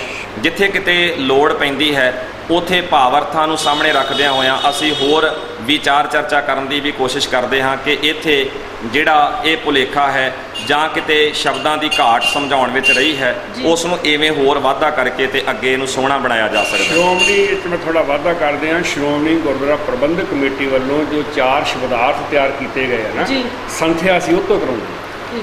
ਤੇ ਪ੍ਰੋਫੈਸਰ ਸਾਹਿਬ ਸਿੰਘ ਜੀ ਦਾ ਜੋ ਦਰਪਣ ਲਿਖਿਆ ਹੋਇਆ ਹੈ ਉਹਨੂੰ ਬੇਸ ਅਰਥਾਂ ਵਾਸਤੇ ਅਸੀਂ ਰੱਖਦੇ ਹਾਂ ਜੀ। ਔਰ ਵਿਦਿਆਰਥੀਆਂ ਨੂੰ ਅਸੀਂ ਬਕਾਇਦਾ ਗੁਰੂ ਗ੍ਰੰਥ ਸਾਹਿਬ ਜੀ ਦੀ ਸੰਥਿਆ ਕਰਾਉਂਦਿਆਂ ਹੋਇਆਂ ਗੁਰਬਾਣੀ ਦੇ ਨੇਮ ਸਾਹਮਣੇ ਧਿਆਨ ਵਿੱਚ ਲਿਆ ਕੇ ਕਿ ਇੱਥੇ ਦੇਖੋ ਔਂਕੜ ਹੈ, ਸਿਹਾਰੀ ਹੈ, ਇੱਥੇ ਦੋ ਲਾਵਾਂ ਲੱਗੀਆਂ ਹੋਈਆਂ ਨੇ, ਇੱਥੇ ਆ ਅੱਖਰ ਸੰਬੰਧਕੀ ਆਉਣ ਕਰਕੇ ਨਾਉਨ ਦੇ ਅਖੀਰਲੇ ਅੱਖਰ ਨੂੰ ਔਂਕੜ ਨਹੀਂ ਹੈ, ਇਤਿਆਦਿਕ ਜਦੋਂ ਨੇਮ ਅਸੀਂ ਉਹਨਾਂ ਦੇ ਸਾਹਮਣੇ ਰੱਖ ਕੇ ਉਹਨਾਂ ਨੂੰ ਸਮਝਾਉਣ ਦੀ ਕੋਸ਼ਿਸ਼ ਕਰਦੇ ਹਾਂ ਤੇ ਨੌਜਵਾਨ ਨੇ ਛੇਤੀ ਸਮਝ ਜਾਂਦੇ ਨੇ ਤੇ ਇਸ ਤਰੀਕੇ ਨਾਲ ਬਹੁਤ ਸਾਰੇ ਭਰਮ ਭੁਲੇਖੇ ਦੂਰ ਕਰਕੇ ਤੇ ਸਮਾਜ ਵਿੱਚ ਉਹ ਪ੍ਰਚਾਰ ਲਈ ਫਿਰ ਨਿਤਰਦੇ ਨੇ, ਜਿੱਥੇ ਜਾ ਕੇ ਉਹ ਸਮਾਜ ਵਿੱਚ ਵੀ ਇਸ ਗੱਲ ਨੂੰ ਫਿਰ ਸਹਿਜ ਨਾਲ ਪ੍ਰਚਾਰਦੇ ਨੇ। ਬਹੁਤ ਹੀ ਲਾਜਵਾਬ ਜਿਹੜਾ ਇਹਨਾਂ ਦਾ ਜਵਾਬ ਸੀਗਾ। ਤੇ ਮੇਰਾ ਖਿਆਲ ਹੈ ਜਿਹੜੇ ਵੀ ਸੰਗਤਾਂ ਸਿੱਖ ਚੈਨਲ ਨੂੰ ਦੇਖ ਰਹੀਆਂ ਨੇ ਉਹ ਵੀ ਇਸ ਚੀਜ਼ ਨੂੰ ਸਮਝਣ ਦਾ ਯਤਨ ਕਰਨਗੀਆਂ ਕਿ ਵਿਆਕਰਨ ਦੇ ਨਿਯਮਾਂ ਦੇ ਰਾਹੀਂ ਜਦੋਂ ਅਸੀਂ ਗੁਰਬਾਣੀ ਨੂੰ ਪੜ੍ਹਾਂਗੇ ਤਾਂ ਹੋਰ ਚੰਗੀ ਤਰ੍ਹਾਂ ਸਾਨੂੰ ਸਪਸ਼ਟ ਹੋਏਗਾ ਕਿ ਗੁਰੂ ਪਾਤਸ਼ਾਹ ਕੀ ਕਹਿ ਰਹੇ ਨੇ, ਤੇ ਇਹ ਔਂਕੜ ਕਿਉਂ ਲੱਗਿਆ, ਇੱਥੇ ਸਿਹਾਰੀ ਕਿਉਂ ਲੱਗੀ ਹੈ। ਤੇ ਜ਼ਰੂਰੀ ਨਹੀਂ ਕਿ ਉਹਨਾਂ ਨੂੰ ਹਰ ਵਾਰੀ ਬੋਲਿਆ ਜਾਂਦਾ ਹੈ, ਤੇ ਕਈ ਜਿਹੜੇ ਜਿਵੇਂ ਔਂਕੜ ਸਿਹਾਰੀ ਜਾਂ ਦੋ ਕਈ ਵਾਰ ਲੱਗੇ ਹੁੰਦੇ ਨੇ ਇੱਕ ਅੱਖਰ ਨੂੰ, ਸਿਹਾਰੀ ਵੀ ਹੈ, ਔਂਕੜ ਵੀ ਲੱਗਾ ਹੈ ਜਾਂ ਬਿਹਾਰੀ ਵੀ ਲੱਗੀ ਹੈ। ਤੇ ਮੈਂ ਕਈ ਦੇਖਿਆ ਕਿ ਸੰਥਿਆ ਕਰਾਉਂਦੇ ਨੇ ਸਾਡੀਆਂ ਸੰਸਥਾਵਾਂ ਕਈ ਵੀਰ, ਤੇ ਉਹ ਕਹਿੰਦੇ ਨੇ ਕਿ ਔਂਕੜ ਨੂੰ ਬੋਲੋ ਜਾਂ ਕੋਈ ਇਹੋ ਜਿਹੀ ਚੀਜ਼ ਜਿਹੜੀ ਸਿਹਾਰੀ ਹੈ ਕਰਕੇ ਡਿਫਰੈਂਟ ਤਰੀਕੇ ਨਾਲ ਜਿੱਦਾਂ ਆਪਾਂ ਨੂੰ ਸੰਥਿਆ ਦਿੰਦੇ ਨੇ, ਬੁਲਾਉਂਦੇ ਨੇ, ਪਰ ਉਹ ਕਈ ਵਾਰ ਆਪ ਵੀ ਨਹੀਂ ਸਮਝ ਪਾਉਂਦੇ ਵੀ ਉਹ ਦੋ ਚੀਜ਼ਾਂ ਨੇ ਜਿਹੜੀਆਂ ਉਹਨਾਂ ਨੂੰ ਕਿਵੇਂ ਬੋਲਿਆ ਜਾਏ। ਵੈਸੇ ਤਾਂ ਜਿਹੜੇ ਸੰਪਰਦਾਇਕ ਲੋਕ ਨੇ ਜੀ, ਇਹ ਇਸ ਤਰ੍ਹਾਂ ਦੀਆਂ ਬਾਤਾਂ ਵੀ ਪਾਉਂਦੇ ਆ ਕਿ ਜਿਵੇਂ ਲਿਖੀ ਹੈ ਬਾਣੀ ਉਵੇਂ ਹੀ ਪੜ੍ਹੋ, ਉਵੇਂ ਹੀ ਪੜ੍ਹੋ, ਬਿਲਕੁਲ। ਔਰ ਆਪ ਜੀ ਦੇ ਰਾਹੀਂ ਜਿੰਨੀਆਂ ਸਿੱਖ ਸੰਗਤਾਂ ਇਸ ਪ੍ਰੋਗਰਾਮ ਨੂੰ ਸੁਣ ਰਹੀਆਂ ਨੇ, ਮੈਂ ਤਾਂ ਉਹਨਾਂ ਸਭ ਸੰਗਤਾਂ ਨੂੰ ਵੀ ਬੇਨਤੀ ਕਰਨੀ ਚਾਹਾਂਗਾ ਕਿ ਜੇ ਕੋਈ ਤੁਹਾਨੂੰ ਵਿਅਕਤੀ ਇਹ ਕਹਿੰਦਾ ਹੈ ਜਿਵੇਂ ਲਿਖੀ ਹੈ ਉਵੇਂ ਪੜ੍ਹਨੀ ਹੈ, ਤਾਂ ਗੁਰੂ ਗ੍ਰੰਥ ਸਾਹਿਬ ਜੀ ਦੇ ਪਾਠ ਦੀ ਆਰੰਭਤਾ ਕਿਵੇਂ ਕਰਾਂਗੇ? ਉੱਥੇ ਸਿਰਫ ਲਿਖਿਆ ਹੈ ਇੱਕ ਓ, ਪਰ ਅਸੀਂ ਉੱਥੇ ਪੂਰਾ ਪਾਠ ਕਰਦੇ ਹਾਂ ਇੱਕ ਓੰਕਾਰ। ਜੇ ਆਪਾਂ ਕਹਿੰਦੇ ਜਿਵੇਂ ਲਿਖੀ ਹੈ ਉਵੇਂ ਹੀ ਪੜ੍ਹਨੀ ਹੈ, ਤੇ ਸਤਨਾਮ ਦੇ ਮੰਮੇ ਨੂੰ ਲੱਗਾ ਹੋਇਆ ਔਂਕੜ ਕੋਈ ਵੀ ਉਚਾਰਨ ਨਹੀਂ ਕਰਦਾ, ਭਾਵੇਂ ਉਹ ਸੰਪਰਦਾਈ ਹੈ ਭਾਵੇਂ ਮਿਸ਼ਨੀ ਕਾਲਜਾਂ ਵਿੱਚ ਹੈ। ਹੁਣ ਲੱਗੇ ਹੋਏ ਔਂਕੜ ਇੱਥੇ ਆਪਾਂ ਸਾਰੇ ਮੂਲ ਮੰਤਰ ਵਿੱਚ ਵੇਖੇ, ਪਰ ਨਿਰਭਉ ਵਾਲਾ ਔਂਕੜ ਛੱਡ ਕੇ ਬਾਕੀ ਸਾਰੇ ਔਂਕੜ ਉਚਾਰਨ ਵਿੱਚ ਨਹੀਂ ਆਏ। ਇਸੇ ਤਰ੍ਹਾਂ ਹੀ ਬਾਕੀ ਸਾਰਿਆਂ ਥਾਵਾਂ ਤੇ ਆਪਾਂ ਜਪਜੀ ਸਾਹਿਬ ਦੀ 5ਵੀਂ ਪੌੜੀ ਦੇਖ ਸਕਦੇ ਹਾਂ, ਗੁਰਾ ਇੱਕ ਦੇਹ 부ਝਾਈ ਸਭਨਾ ਜੀਆਂ ਕਾ ਇੱਕ ਦਾਤਾ ਸੋ ਮੈਂ ਵਿਸਰ ਨਾ ਜਾਈ। ਇੱਥੇ ਦੋ ਲਾਈਨਾਂ ਵਿੱਚ ਦੋ ਵਾਰੀ ਇੱਕ ਸ਼ਬਦ ਆਇਆ, ਈੜੀ ਸਿਹਾਰੀ ਕੱਕਾ। ਪਹਿਲੇ ਇੱਕ ਦੇ ਕੱਕੇ ਨੂੰ ਔਂਕੜ ਨਹੀਂ ਹੈ, ਕਿਉਂਕਿ ਇਸਤਰੀ ਲਿੰਗ ਹੈ, 부ਝਾਈ ਭਾਵ ਸਮਝ ਹੈ, ਸਮਝ ਹੋਣ ਕਰਕੇ ਇੱਕ ਵੀ ਉਹਦਾ ਵਿਸ਼ੇਸ਼ਣ ਹੈ, ਇਸ ਕਰਕੇ ਉੱਥੇ ਵੀ ਔਂਕੜ ਨਹੀਂ ਹੈ। ਦਾਤਾ ਇੱਕ ਹੈ ਕਿਉਂਕਿ ਰੱਬ ਬਾਬਤ ਹੈ, ਦਾਤਾ ਇੱਕ ਹੈ, ਪੁਲਿੰਗ ਵਾਚਕ ਹੈ, ਇੱਥੇ ਨਾਲ ਇੱਕ ਦੇ ਕੱਕੇ ਨੂੰ ਵੀ ਔਂਕੜ ਲੱਗ ਕੇ ਆਇਆ ਹੈ, ਇੱਕ ਦਾਤਾ। ਔਰ ਜਦੋਂ ਅਸੀਂ ਇਹ ਸਾਰੇ ਨੇਮ ਨੂੰ ਧਿਆਨ 'ਚ ਰੱਖ ਕੇ ਪਾਠ ਕਰਨ ਦੀ ਕੋਸ਼ਿਸ਼ ਕਰਾਂਗੇ ਤੇ ਸਾਨੂੰ ਕੋਈ ਭੁਲੇਖਾ ਨਹੀਂ ਪਾ ਸਕੇਗਾ, ਸਾਨੂੰ ਕੋਈ ਇਹ ਨਹੀਂ ਕਹਿ ਸਕੇਗਾ ਕਿ ਕੋਈ ਧੂ ਘੜੀਸ ਕੇ ਇੱਕ ਦੇ ਅਰਥ ਅੱਗੇ ਬਹੁਤੇ ਕਰ ਦੇਵੇ ਜਾਂ ਬਹੁਤਿਆਂ ਦੇ ਅਰਥ ਚੁੱਕ ਕੇ ਅੱਗੋਂ ਆਪਣੀ ਮਰਜ਼ੀ ਨਾਲ ਕੋਈ ਦੇਵੀ ਦੇਵਤਿਆਂ ਵਾਲੇ ਪਾਸੇ ਘਸੀਟ ਦੇਵੇ। ਐਸਾ ਨਹੀਂ ਹੋ ਸਕਦਾ। ਜਦੋਂ ਗੁਰਬਾਣੀ ਦੇ ਨੇਮ ਨੂੰ ਆਪਾਂ ਧਿਆਨ 'ਚ ਰੱਖਾਂਗੇ, ਜੇ ਇੱਕ ਦੀ ਬਾਤ ਹੈ ਤੇ ਨੇਮ ਨੇ ਇੱਕ ਹੀ ਦਰਸਾਉਣਾ ਹੈ, ਜੇ ਬਹੁਤਿਆਂ ਦੀ ਬਾਤ ਹੈ ਤੇ ਨੇਮ ਨੇ ਬਹੁਤਿਆਂ ਦੀ ਬਾਤ ਹੀ ਕਰਨੀ ਹੈ। ਉਹ ਨੇਮ ਦੱਸੇਗਾ ਕਿ ਇਹ ਬਹੁਤਿਆਂ ਵਾਸਤੇ ਹੈ ਜਾਂ ਇੱਕ ਵਾਸਤੇ ਹੈ, ਇਹ ਸੰਤ ਸ਼ਬਦ ਗੁਰੂ ਵਾਸਤੇ ਹੈ ਜਾਂ ਸੰਗਤ ਵਾਸਤੇ ਹੈ ਜਾਂ ਕਿਸੇ ਵਿਸ਼ੇਸ਼ ਵਿਅਕਤੀ ਵਾਸਤੇ ਹੈ। ਉਹਦੀ ਅੱਖਰ ਦੀ ਬਣਤਰ ਦੱਸੇਗੀ, ਸ਼ਬਦ ਦੀ ਬਣਤਰ, ਕਿ ਇਹ ਕਿਸ ਵਾਸਤੇ ਆਇਆ ਹੈ। ਇਹ ਵੱਖਰੇਵੇਂ ਭੈਣ ਜੀ ਇਸ ਕਰਕੇ ਨੇ ਕਿ ਸੰਤਾਂ ਦੇ ਵਿੱਚ ਵੀ ਇਹ ਗੱਲ ਕਹੀ ਜਾਂਦੀ ਹੈ ਕਿ ਸਾਡੇ ਮਹਾਂਪੁਰਸ਼ਾਂ ਨੇ, ਸਾਡੇ ਬਾਬਾ ਜੀ ਨੇ ਇਹ ਅਨੁਭਵੀ ਅਰਥ ਕੀਤੇ ਨੇ, ਪਰ ਜਦੋਂ ਅਸੀਂ ਇੱਕ ਵਿਆਕਰਨ ਦੇ ਅਨੁਸਾਰ ਸਮਝਣ ਦਾ ਯਤਨ ਕਰਾਂਗੇ ਤਾਂ ਸਾਡੀ ਜਿਹੜੀ ਇਹ ਦੁਬਿਧਾ ਪਈ ਹੋਈ ਆ ਅਰਥਾਂ ਦੇ ਮਸਲੇ ਵਿੱਚ ਸਾਰਤਾ ਨਹੀਂ ਆ, ਉਹ ਆਪਣੇ ਆਪ ਖਤਮ ਹੋ ਜਾਊਗੀ। ਜਿਵੇਂ ਵੀਰ ਜੀ ਹੋਣਾ ਨੇ ਪਹਿਲਾਂ ਵੀ ਕਿਹਾ ਕਿ ਜਿਹੜੇ ਕਹਿੰਦੇ ਨੇ ਕਿ ਜਿਵੇਂ ਬਾਣੀ ਲਿਖੀ ਆ ਉਵੇਂ ਪੜ੍ਹਨੀ ਚਾਹੀਦੀ ਹੈ, ਤਾਂ ਮਾੜਾ ਜਿਹਾ ਧਿਆਨ ਦੇਣਾ ਕਿ ਜਿਵੇਂ ਖਾਸ ਤੌਰ 'ਤੇ ਜਿਹੜੀਆਂ ਵਾਰਾਂ ਨੇ ਉਹਦੇ ਵਿੱਚ ਕਈ ਥਾਈਂ ਮਹੱਲਾ ਅਤੇ ਸਲੋਕ, ਜਦੋਂ ਇਹ ਗੱਲ ਲਿਖੀ ਜਾਂਦੀ ਆ ਸਲੋਕ ਮਹੱਲਾ ਪਹਿਲਾ ਦੂਜਾ ਜਾਂ ਤੀਜਾ, ਤਾਂ ਉੱਥੇ ਕਈ ਵਾਰ ਭੈਣ ਜੀ ਤੁਸੀਂ ਧਿਆਨ ਦਿੱਤਾ ਹੋਏਗਾ ਕਿ ਮੰਮਾ ਦੋ ਬਿੰਦੀਆਂ ਅੱਗੇ ਹਿੱਸਾ ਆ ਜਾਏਗਾ, ਇੱਕ ਆ ਜਾਏਗਾ, ਦੋ ਆ ਜਾਏਗਾ, ਤਿੰਨ ਆ ਜਾਵੇਗਾ। ਪਰ ਜਿਹੜੇ ਕਹਿੰਦੇ ਨੇ ਕਿ ਜਿਵੇਂ ਬਾਣੀ ਲਿਖੀ ਹੈ ਉਵੇਂ ਹੀ ਪੜ੍ਹਨੀ ਚਾਹੀਦੀ ਹੈ, ਉਵੇਂ ਹੀ ਗਾਉਣੀ ਚਾਹੀਦੀ ਹੈ, ਤਾਂ ਫਿਰ ਮੇਰੇ ਵੀਰ ਭੈਣਾਂ ਉੱਥੇ ਸਲੋਕ ਮਹੱਲਾ ਪਹਿਲਾ ਦੂਜਾ ਤੀਜਾ ਕਿਵੇਂ ਪੜ੍ਹਦੇ ਨੇ? ਫਿਰ ਜੇ ਉਸੇ ਤਰ੍ਹਾਂ ਪੜ੍ਹਨੀ ਆ ਫਿਰ ਉੱਥੇ ਤੇ ਮੰਮਾ ਦੋ ਬਿੰਦੀਆਂ ਇੱਕ ਦੋ ਤਿੰਨ ਇਸ ਤਰ੍ਹਾਂ ਹੀ ਪੜ੍ਹਿਆ ਉਸ ਤਰ੍ਹਾਂ ਪੜ੍ਹਨੀ ਚਾਹੀਦੀ। ਆਮ ਸੰਗਤ ਦੇ ਸਹੂਲਤ ਵਾਸਤੇ ਮੈਂ ਹੋਰ ਦੱਸ ਦਿੰਦਾ ਜੀ, ਕਿਉਂਕਿ ਪਾਠ ਆਮ ਸੰਗਤਾਂ ਕਰਦੀਆਂ ਨੇ ਤੇ ਇਹ ਤੁਕਾਂ ਉਹਨਾਂ ਨੂੰ ਯਾਦ ਵੀ ਨਹੀਂ। ਭਾਗ ਹੋਆ ਗੁਰ ਸੰਤ ਮਿਲਾਇਆ। ਹੁਣ ਗੁਰ ਦੇ ਰਾਰੇ ਨੂੰ ਸਿਹਾਰੀ ਹੈ ਕਿ ਜਦੋਂ ਅਸੀਂ ਬਿਨਾਂ ਨੇਮ ਤੋਂ ਪਾਠ ਕਰਦੇ ਹਾਂ ਜਾਂ ਸੰਪਰਦਾਈ ਲੋਕ ਜਿਹੜੇ ਨੇ ਉਹ ਸਮਝਾਉਂਦੇ ਨੇ ਤੇ ਉਹ ਕਹਿੰਦੇ ਵੀ ਵੱਡੇ ਭਾਗ ਹੋਏ ਗੁਰੂ ਨੇ ਸਾਨੂੰ ਸੰਤ ਮਿਲਾ ਦਿੱਤਾ। ਉਹ ਸੰਤ ਆਪਣੇ ਵੱਲ ਘਸੀਟਦੇ ਨੇ, ਜਦੋਂ ਕਿ ਗੁਰਬਾਣੀ ਦਾ ਨੇਮ ਉੱਥੇ ਬਰਾਬਰ ਇਸ ਗੱਲ ਨੂੰ ਸਮਝਾ ਰਿਹਾ ਹੈ ਕਿ ਗੁਰੂ ਨੇ ਸੰਤ ਦੇ ਤੱਤੇ ਨੂੰ ਔਂਕੜ ਹੈ, ਉਹ ਅਕਾਲ ਪੁਰਖ ਵਾਸਤੇ ਹੈ। ਗੁਰੂ ਨੇ ਅਕਾਲ ਪੁਰਖ ਸੰਤ ਮਿਲਾਇਆ। ਜਦੋਂ ਕਿ ਨਾਲ ਹੀ ਹੋਰ ਅਸੀਂ ਥੋੜ੍ਹਾ ਜਿਹਾ ਦੇਖ ਸਕਦੇ ਹਾਂ ਵੀ ਗੁਰੂ ਵੱਡਾ ਹੈ ਜਾਂ ਜਿਹੜਾ ਅੱਜ ਵਿਅਕਤੀ ਸੰਤ ਬਣਿਆ ਇਹ ਵੱਡਾ ਹੈ। ਗੁਰੂ ਨੇ ਆਪਣੇ ਤੋਂ ਵੱਡੇ ਨਾਲ ਮਿਲਾਉਣਾ ਹੈ ਜਾਂ ਹੇਠਲਾ ਜਿਹੜਾ ਸੰਤ ਹੈ ਉਹਦੇ ਨਾਲ ਮਿਲਾਉਣਾ ਹੈ। ਤਾਂ ਜਦੋਂ ਅਸੀਂ ਗੁਰਬਾਣੀ ਦੇ ਨੇਮ ਨੂੰ ਧਿਆਨ 'ਚ ਰੱਖਾਂਗੇ ਤਾਂ ਕਦੀ ਵੀ ਇਹ ਉਲਝਣਾ ਖੜੀਆਂ ਨਹੀਂ ਆਉਣਗੀਆਂ। ਉਲਝਣਾ ਸਿਰਫ ਇਸੇ ਕਰਕੇ ਹੈ ਕਿ ਅਸੀਂ ਗੁਰਬਾਣੀ ਦੇ ਨੇਮ ਨੂੰ ਵਿਚਾਰ ਨਹੀਂ ਰਹੇ, ਧਿਆਨ 'ਚ ਨਹੀਂ ਰੱਖਦੇ। ਧੰਨਵਾਦ ਵੀਰ ਜੀ, ਬਹੁਤ ਬਹੁਤ ਆਪ ਜੀ ਦਾ। ਤੇ ਹੁਣ ਮੈਂ ਸਾਡੇ ਸਤਿਕਾਰਯੋਗ ਵੀਰ ਜੀ ਬ੍ਰਹਮਜੀਤ ਸਿੰਘ ਵੱਲ ਵਧਾਂਗੀ।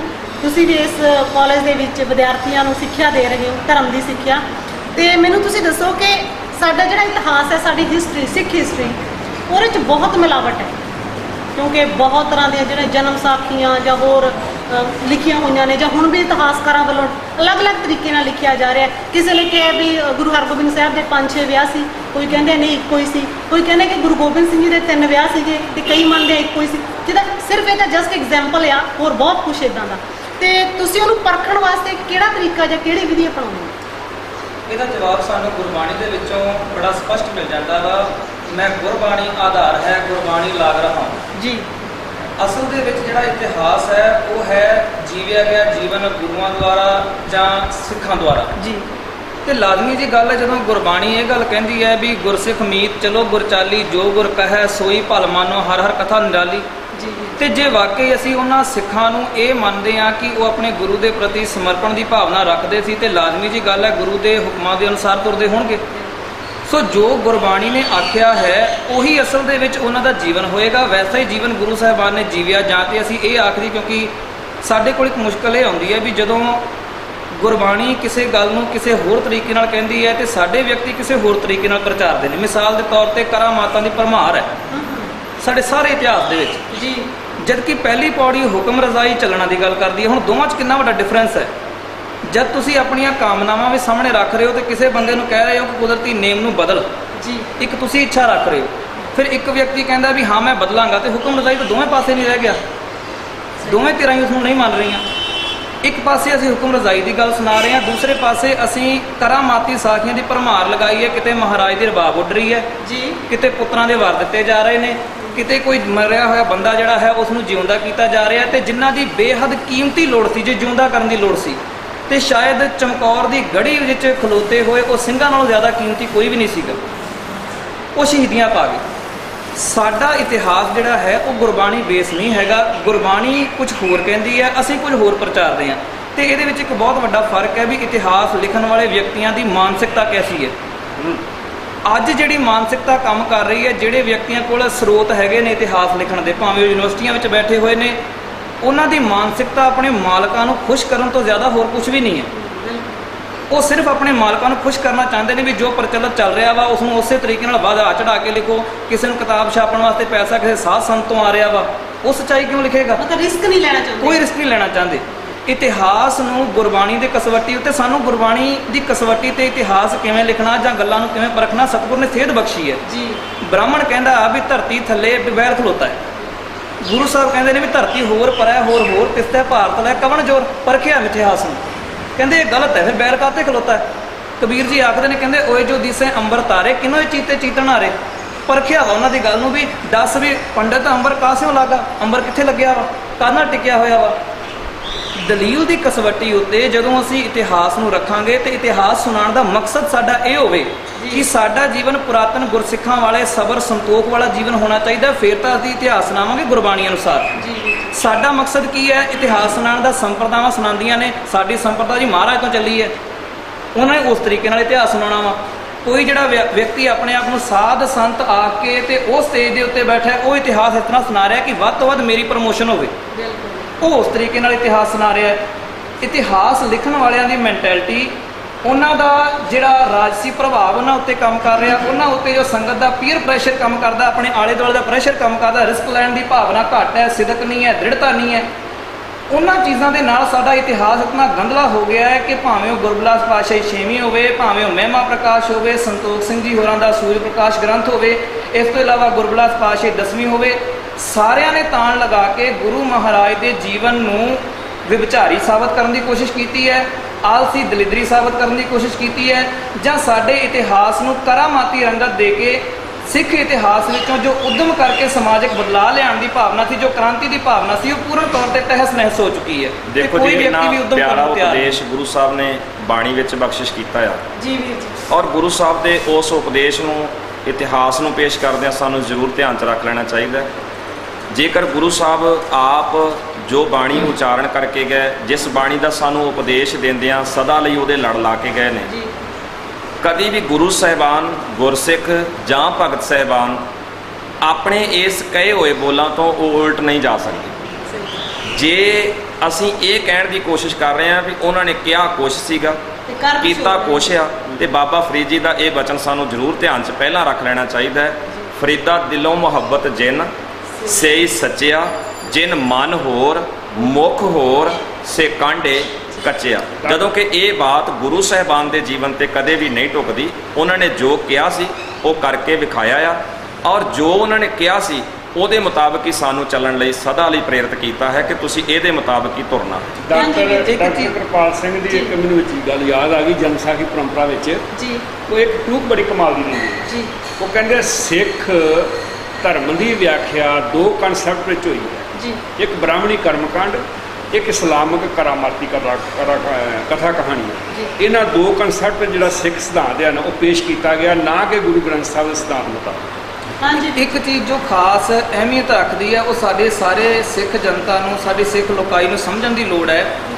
ਜਦੋਂ ਵੀ ਕੋਈ ਇਤਿਹਾਸ ਜਾਂ ਗੁਰਬਾਣੀ ਦੀ ਪ੍ਰੋੜ ਵਿਆਖਿਆ ਜੋ ਵਾਕਈ ਗੁਰੂ ਗ੍ਰੰਥ ਸਾਹਿਬ ਦੇ ਸਿਧਾਂਤਾਂ ਦੇ ਅਨੁਕੂਲ ਹੈ ਉਹ ਸੁਣਾਈ ਜਾਂਦੀ ਹੈ। ਸਾਡੀ ਮਾਨਸਿਕਤਾ ਵੇਖੋ ਵੀ ਜਦੋਂ ਅਸੀਂ ਗੁਰਬਾਣੀ ਦਾ ਸਿਧਾਂਤ ਪੇਸ਼ ਕਰਦੇ ਹਾਂ ਤੇ ਸਾਡੇ ਸਾਹਮਣੇ ਸਾਖੀਆਂ ਦੇਖੋ ਜੀ, ਤੁਸੀਂ ਤੇ ਆਹ ਗੱਲ ਕਹਿੰਦੇ ਹੋ, ਫਿਰ ਆਹ ਸਾਖੀ ਇਸ ਤਰ੍ਹਾਂ ਨਹੀਂ ਵਾਪਰੀ, ਫਿਰ ਆਹ ਸਾਖੀ।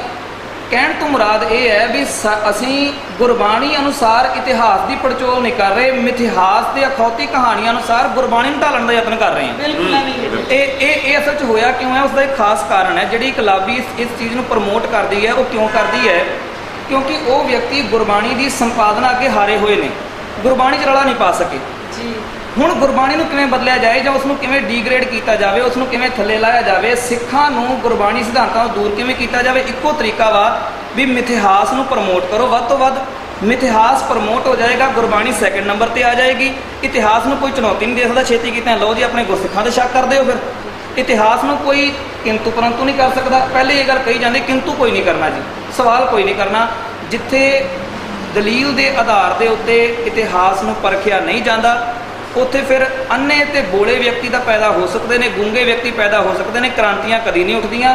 ਕ੍ਰਾਂਤੀਆਂ ਹਮੇਸ਼ਾ ਉਦੋਂ ਪੈਦਾ ਹੁੰਦੀਆਂ ਨੇ, ਬਦਲਾਅ ਹਮੇਸ਼ਾ ਉਦੋਂ ਹੁੰਦੇ ਨੇ ਜਦੋਂ ਬੁੱਧੀ ਦੇ ਨਾਲ ਕੰਮ ਲੈਣ ਵਾਲੇ ਵਿਅਕਤੀ ਆਪਣੇ ਗੁਰੂ ਦੇ ਉਪਦੇਸ਼ ਅਨੁਸਾਰ ਆਪਣਾ ਸਭ ਕੁਝ ਵਾਰ ਕੇ ਬਦਲਾਅ ਕਰਨ ਵਾਸਤੇ ਬੋਲਦੇ ਵੀ ਨੇ ਤੇ ਸੁਣਦੇ ਵੀ ਨੇ। ਆਪਾਂ ਇਹ ਗੱਲ ਨਹੀਂ ਹੋਰ ਵੇਖਦੇ ਗੁਰਬਾਣੀ ਦੇ ਆਧਾਰ ਆਪਾਂ ਇਤਿਹਾਸ ਦੀ ਗੱਲ ਕਰ ਰਹੇ ਹਾਂ। ਜਿਵੇਂ ਮੇਰਾ ਨਗਰ ਧੁੰਦਾ ਉਹਦੇ ਨਾਲ ਹੀ ਥੋੜ੍ਹੀ ਦੂਰ ਇਤਿਹਾਸ ਸ਼ਹਿਰ ਗੋਬਿੰਦਗੜ੍ਹ ਸਾਹਿਬ।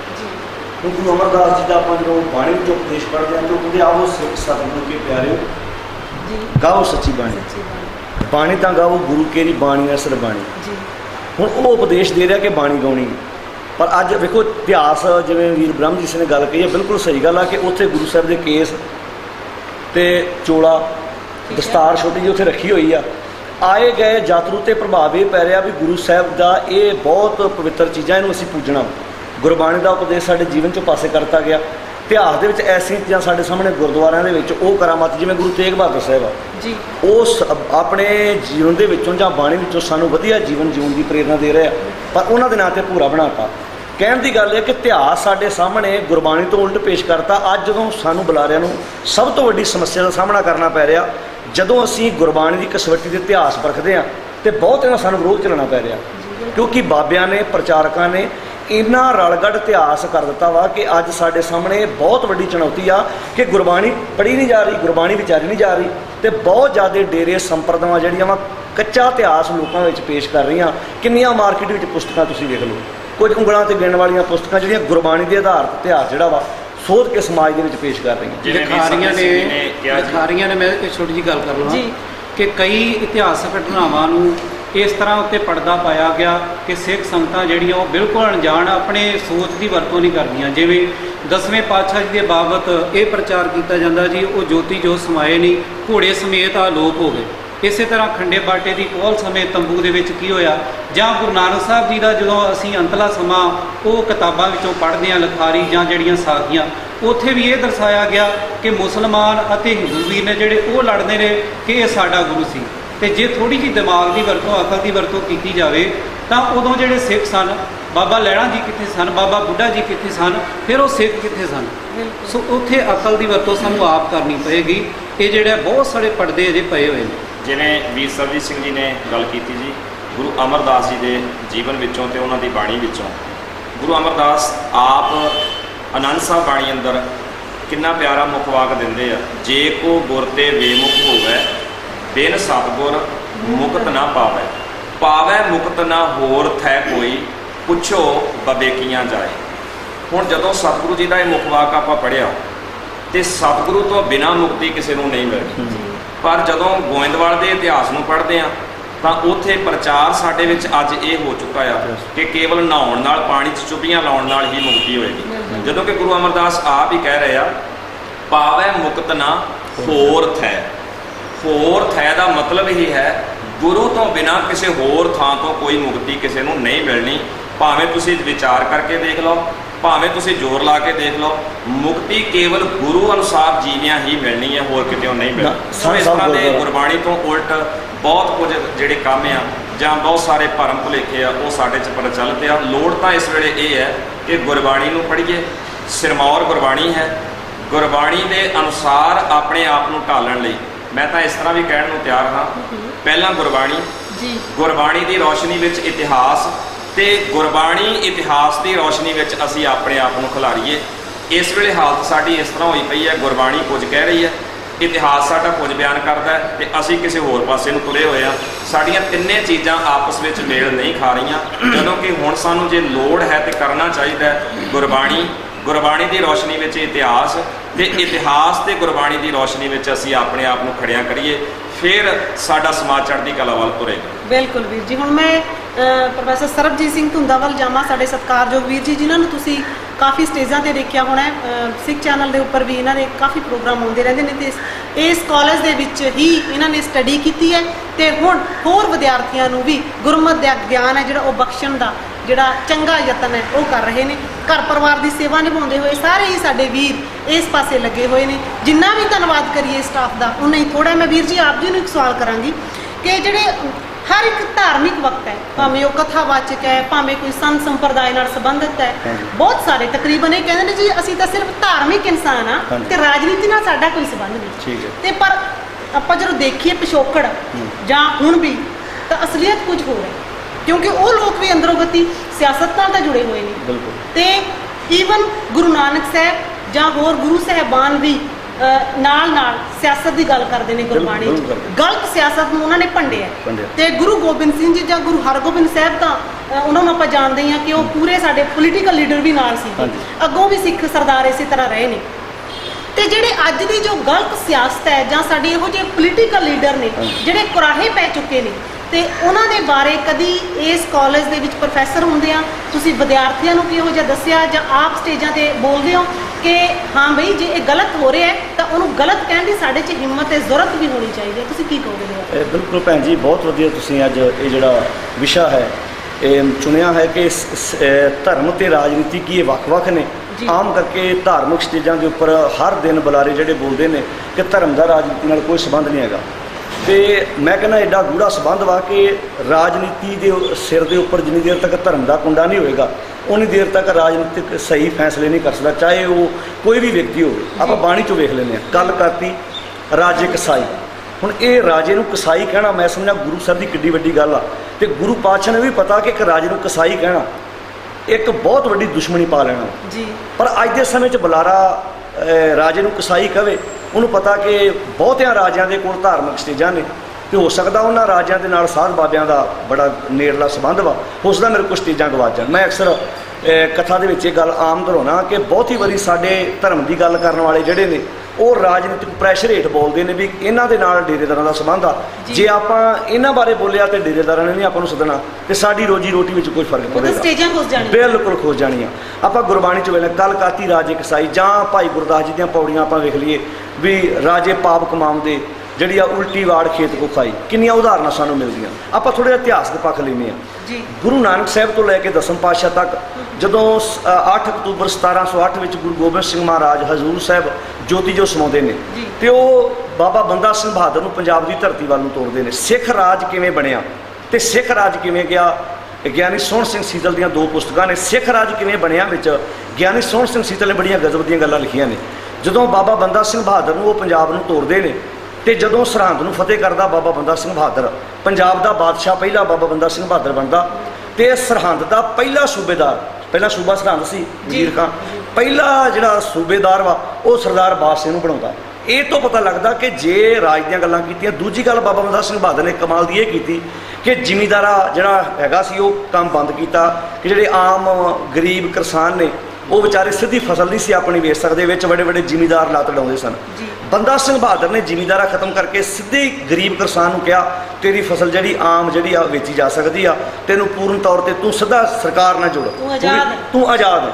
ਤੇ ਭਾਵੇਂ ਉਹ ਕਿਸਾਨ ਹਿੰਦੂ ਸੀ, ਭਾਵੇਂ ਕਿਸਾਨ ਮੁਸਲਮਾਨ ਸੀ, ਭਾਵੇਂ ਕਿਸੇ ਮਤ ਨਾਲ ਸੰਬੰਧ ਰੱਖਦਾ ਸੀ, ਹਰ ਦਿਨ ਬਾਬਾ ਬੰਦਾ ਸਿੰਘ ਬਹਾਦਰ ਦੀ ਫੌਜ ਦੀ ਗਿਣਤੀ ਵੱਧਦੀ ਗਈ। ਜ਼ਿਮੀਂਦਾਰਾਂ ਨੂੰ ਤਕਲੀਫ ਹੋਈ ਕਿਉਂਕਿ ਉਹਨਾਂ ਥੱਲੇੋਂ ਜਿਹੜੀਆਂ ਸੀ ਉਹਨਾਂ ਦੀਆਂ ਜਿਹੜੀਆਂ ਰੋਜੀ ਰੋਟੀ ਨੂੰ ਖਤਰਾ ਪੈ ਰਿਹਾ ਸੀ। ਇਹ ਤੋਂ ਪਤਾ ਲੱਗਦਾ ਕਿ ਭਾਵੇਂ ਰਾਜ ਕੁਝ ਸਮਾਂ ਰਿਹਾ, ਪਰ ਇਹ ਮਿਸਾਲ ਸੀ ਕਿ ਗੁਰੂ ਗੋਬਿੰਦ ਸਿੰਘ ਮਹਾਰਾਜ ਬਾਰੇ ਜੋ ਸੁਪਨਾ ਲਿਆ ਸੀ ਸਿੱਖਾਂ ਨੇ ਕਿ ਅਸੀਂ ਰਾਜ ਦੀਆਂ ਨੀਹਾਂ ਜਿਹੜੀਆਂ ਪੱਕੀਆਂ ਕਰਨੀਆਂ। ਜਦੋਂ ਅੱਲਾ ਯਾਰ ਖਾਂ ਜੋਗੀ ਨੂੰ ਪੜ੍ਹਦੇ ਹਾਂ, ਸਾਹਿਬਜ਼ਾਦੇ ਨੂੰ ਨੀਹਾਂ ਚਿਣ ਦੀ ਜਦੋਂ ਗੱਲ ਚੱਲਦੀ ਹੈ, ਉਹ ਕਹਿੰਦੇ ਹਮ ਜਿਹੜੇ ਆ ਰਾਜ ਦੇ ਕੇ ਸਿੱਖੋਂ ਕੀ ਨੀਂਹ ਜਿਹੜੀ ਆ ਉਹ ਪੱਕੀ ਕਰਕੇ ਚੱਲੇ ਆ। ਉਹ ਤੋਂ ਪਤਾ ਲੱਗਦਾ ਕਿ ਸਿੱਖੀ की नींव हम है, सरों पे उठा चले गुरियाई का किस्सा, जहाँ में बना चले सिखों की सल्तनत का पौधा लगा चले, गद्दी ताजो तख्त बासाब कौम पाएगी, दुनिया में जालमों का निशान तक मिटाएगी। मैं समझदा बाबा बंदा सिंह बहादुर ने ये 1710 ਵਿੱਚ सबूत दे दिता कि जो सुपना साहिबजादियां ने ਜਾਂ ਸਿੱਖਾਂ ने लिया सी ਉਹਨੂੰ बाबा बंदा सिंह बहादुर ने पूरा करके दिखाया। ਹੁਣ ਰਹੀ ਗੱਲ कि ये ਅੱਜ ਦੇ ਸਮੇਂ 'ਚ ਪ੍ਰਚਾਰਿਆ ਕਿਉਂ ਨਹੀਂ ਜਾ ਰਿਹਾ, ਕਿਉਂਕਿ ਭੈਣ ਜੀ ਤੁਹਾਨੂੰ ਜ਼ਿਆਦਾ ਪਤਾ, ਭਾਵੇਂ ਵਿਦੇਸ਼ਾਂ 'ਚ ਬੈਠੇ ਬਾਹਰ ਸਿੱਖ, ਮੈਂ ਅਕਸਰ ਗੱਲ ਕਰਦਾ, ਭਾਵੇਂ ਇੰਗਲੈਂਡ ਆ, ਭਾਵੇਂ ਅਮਰੀਕਾ, ਭਾਵੇਂ ਕੈਨੇਡਾ, ਬਾਹਰ ਬੈਠਾ ਸਿੱਖ ਜਿਹੜਾ ਉਹ ਆਜ਼ਾਦ ਆ, ਕਿਉਂਕਿ ਉਹਨੇ ਨਾ ਇਹ ਕਾਂਗਰਸ ਤੋਂ ਕੁਝ ਲੈਣਾ, ਨਾ ਉਹਨੇ ਅਕਾਲੀ ਸਰਕਾਰ ਤੋਂ ਕੁਝ ਲੈਣਾ। ਇਸ ਕਰਕੇ ਉਹ ਆਜ਼ਾਦ ਹਸਤੀ ਸੱਚ ਦੀ ਗੱਲ ਕਰਦਾ। ਇੱਥੇ ਬਹੁਤ ਜ਼ਿਆਦਾ ਪ੍ਰੈਸ਼ਰ ਵਾ, ਤੇ ਇਸ ਕਰਕੇ ਬਹੁਤ ਪ੍ਰਚਾਰਕਾਂ ਦੀ ਰੋਜੀ ਰੋਟੀ ਦਾ ਮਸਲਾ, ਸਾਧ ਬਾਬਿਆਂ ਦੇ ਆਪਣੇ ਡੇਰਿਆਂ ਦਾ ਮਸਲਾ, ਉਹ ਇਸ ਕਰਕੇ ਕਹਿੰਦੇ ਨਹੀਂ ਜੀ ਵੇਖੋ ਰਾਜਨੀਤੀ, ਉਹ ਇਦਾਂ ਦੀ ਗੱਲ ਕਰਕੇ ਤੇ ਆਪਣਾ ਰੋਜੀ ਰੋਟੀ ਚਲਾਈ ਜਾ ਰਹੇ ਆ। ਪਰ ਸੱਚਾਈ ਇਹ ਆ ਕਿ ਜਦੋਂ ਰਾਜਨੀਤੀ ਹੋਣੀ ਚਾਹੀਦੀ ਆ, ਪਰ ਰਾਜਨੀਤੀ ਵਿੱਚ ਕਪਟ ਨਾ ਹੋਵੇ। ਮੈਂ ਕਹਿੰਦਾ ਰਾਜਨੀਤੀ ਸਰਦਾਰ ਬਘੇਲ ਸਿੰਘ ਵਰਗੀ ਹੋਵੇ ਕਿ ਉੱਥੋਂ ਲੈ ਆ ਉਹ ਇੱਥੇ ਆਣ ਕੇ ਫਿਰ ਆਪਣੇ ਭਰਾਵਾਂ ਨਾਲ ਦਗਾ ਨਹੀਂ ਕੀਤਾ। ਪਰ ਅੱਜ ਦੀ ਰਾਜਨੀਤੀ ਬੜੀ ਆ ਭਰਾ ਮਾਰੂ ਜੰਗ ਹੋ ਰਹੀ ਆ, ਜਿੱਥੇ ਅੱਜ ਦੀ ਰਾਜਨੀਤੀ ਇੰਨੀ ਗੰਦੀ ਆ, ਇੱਕ ਬੰਨੇ ਦੂਜੇ ਧੜੇ ਨੂੰ ਭੰਡਿਆ ਜਾ ਰਿਹਾ, ਆਪਣੀਆਂ ਰਿਸ਼ਤੇਦਾਰੀਆਂ ਪਾਲੀਆਂ ਜਾ ਰਹੀਆਂ।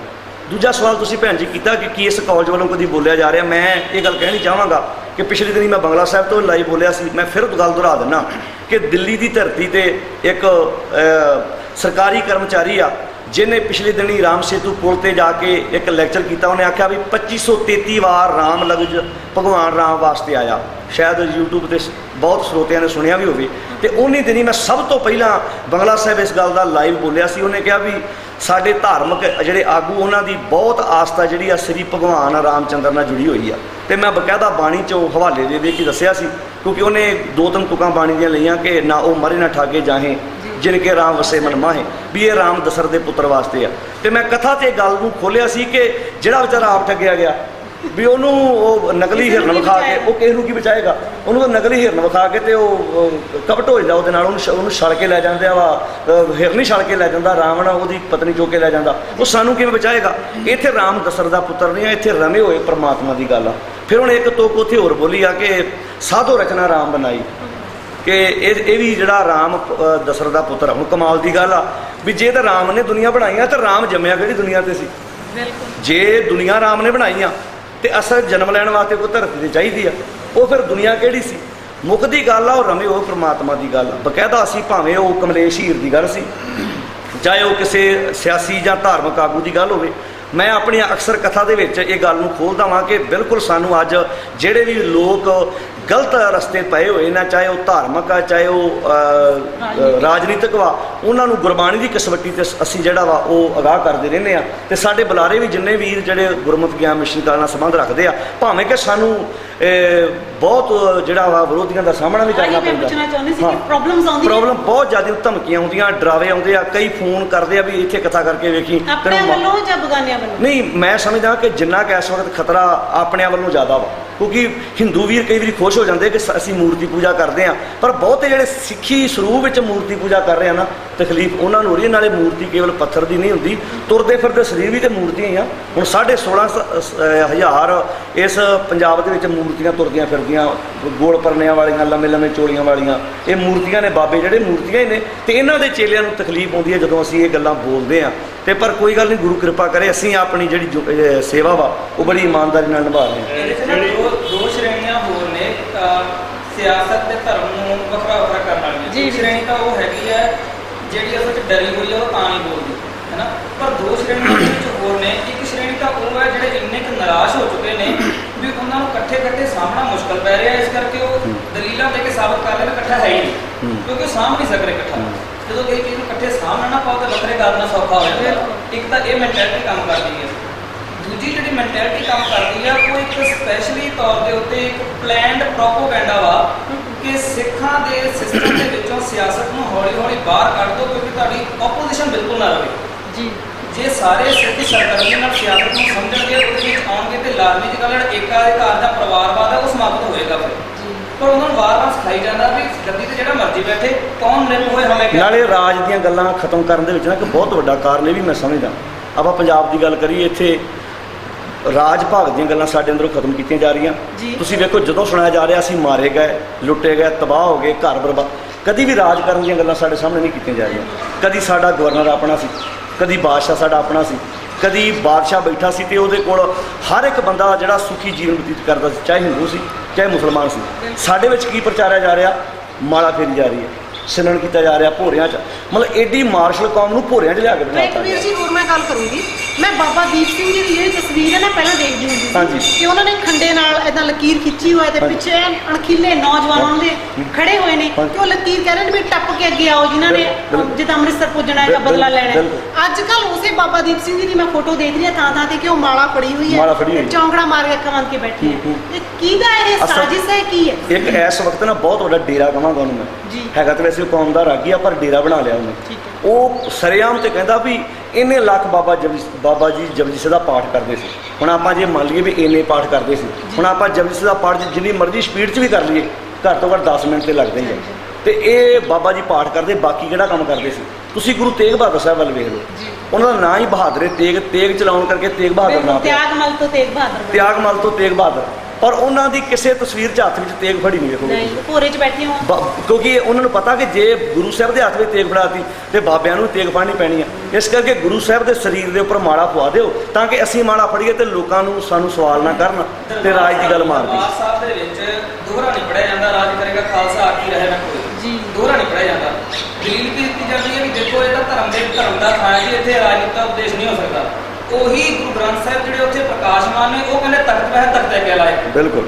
ਫਿਰ ਤਖਤ ਉੱਤੇ ਉਹ ਬੈਠੇ ਨੇ ਤਖਤ ਦੇ ਯੋਗ ਹੈ, ਉੱਥੇ ਰਾਜਨੀਤੀ ਦੀ ਗੱਲ ਹੋ ਰਹੀ ਹੈ, ਰਾਜਨੀਤੀ ਪਤਾ ਉੱਤੇ ਹੋ ਰਿਹਾ ਵਾ। ਗੁਰਬਾਣੀ ਤੇ ਇਤਿਹਾਸ ਵਿੱਚੋਂ ਸਾਨੂੰ ਮੋਟੀਆਂ-ਮੋਟੀਆਂ ਨਿਸ਼ਾਨੀਆਂ ਮਿਲਦੀਆਂ ਨੇ ਜੀ, ਜਿਹੜੀਆਂ ਇਸ ਗੱਲ ਵੱਲ ਸਾਨੂੰ ਸੇਧਤ ਕਰਦੀਆਂ ਨੇ, ਸੇਧ ਦਿੰਦੀਆਂ ਨੇ ਕਿ ਗੁਰੂ ਸਾਹਿਬ ਨੇ ਜਿੱਥੇ ਧਰਮ ਨੂੰ ਸੰਭਾਲਿਆ ਉੱਥੇ ਧਰਮ ਦੀ ਰੌਸ਼ਨੀ ਵਿੱਚ ਨੀਤੀ ਜਿਹੜੀ ਰਾਜ ਕਰਨ ਦੀ ਆ ਉਹ ਵੀ ਸਿਖਾਈ ਹੈ ਕਿ ਤੁਸੀਂ ਆਪਣੇ ਪ੍ਰਬੰਧ ਨੂੰ ਵੀ ਕਿਵੇਂ ਸੰਭਾਲਣਾ ਆ, ਪਰਾਏ ਅਧੀਨ ਨਹੀਂ ਰਹਿਣਾ।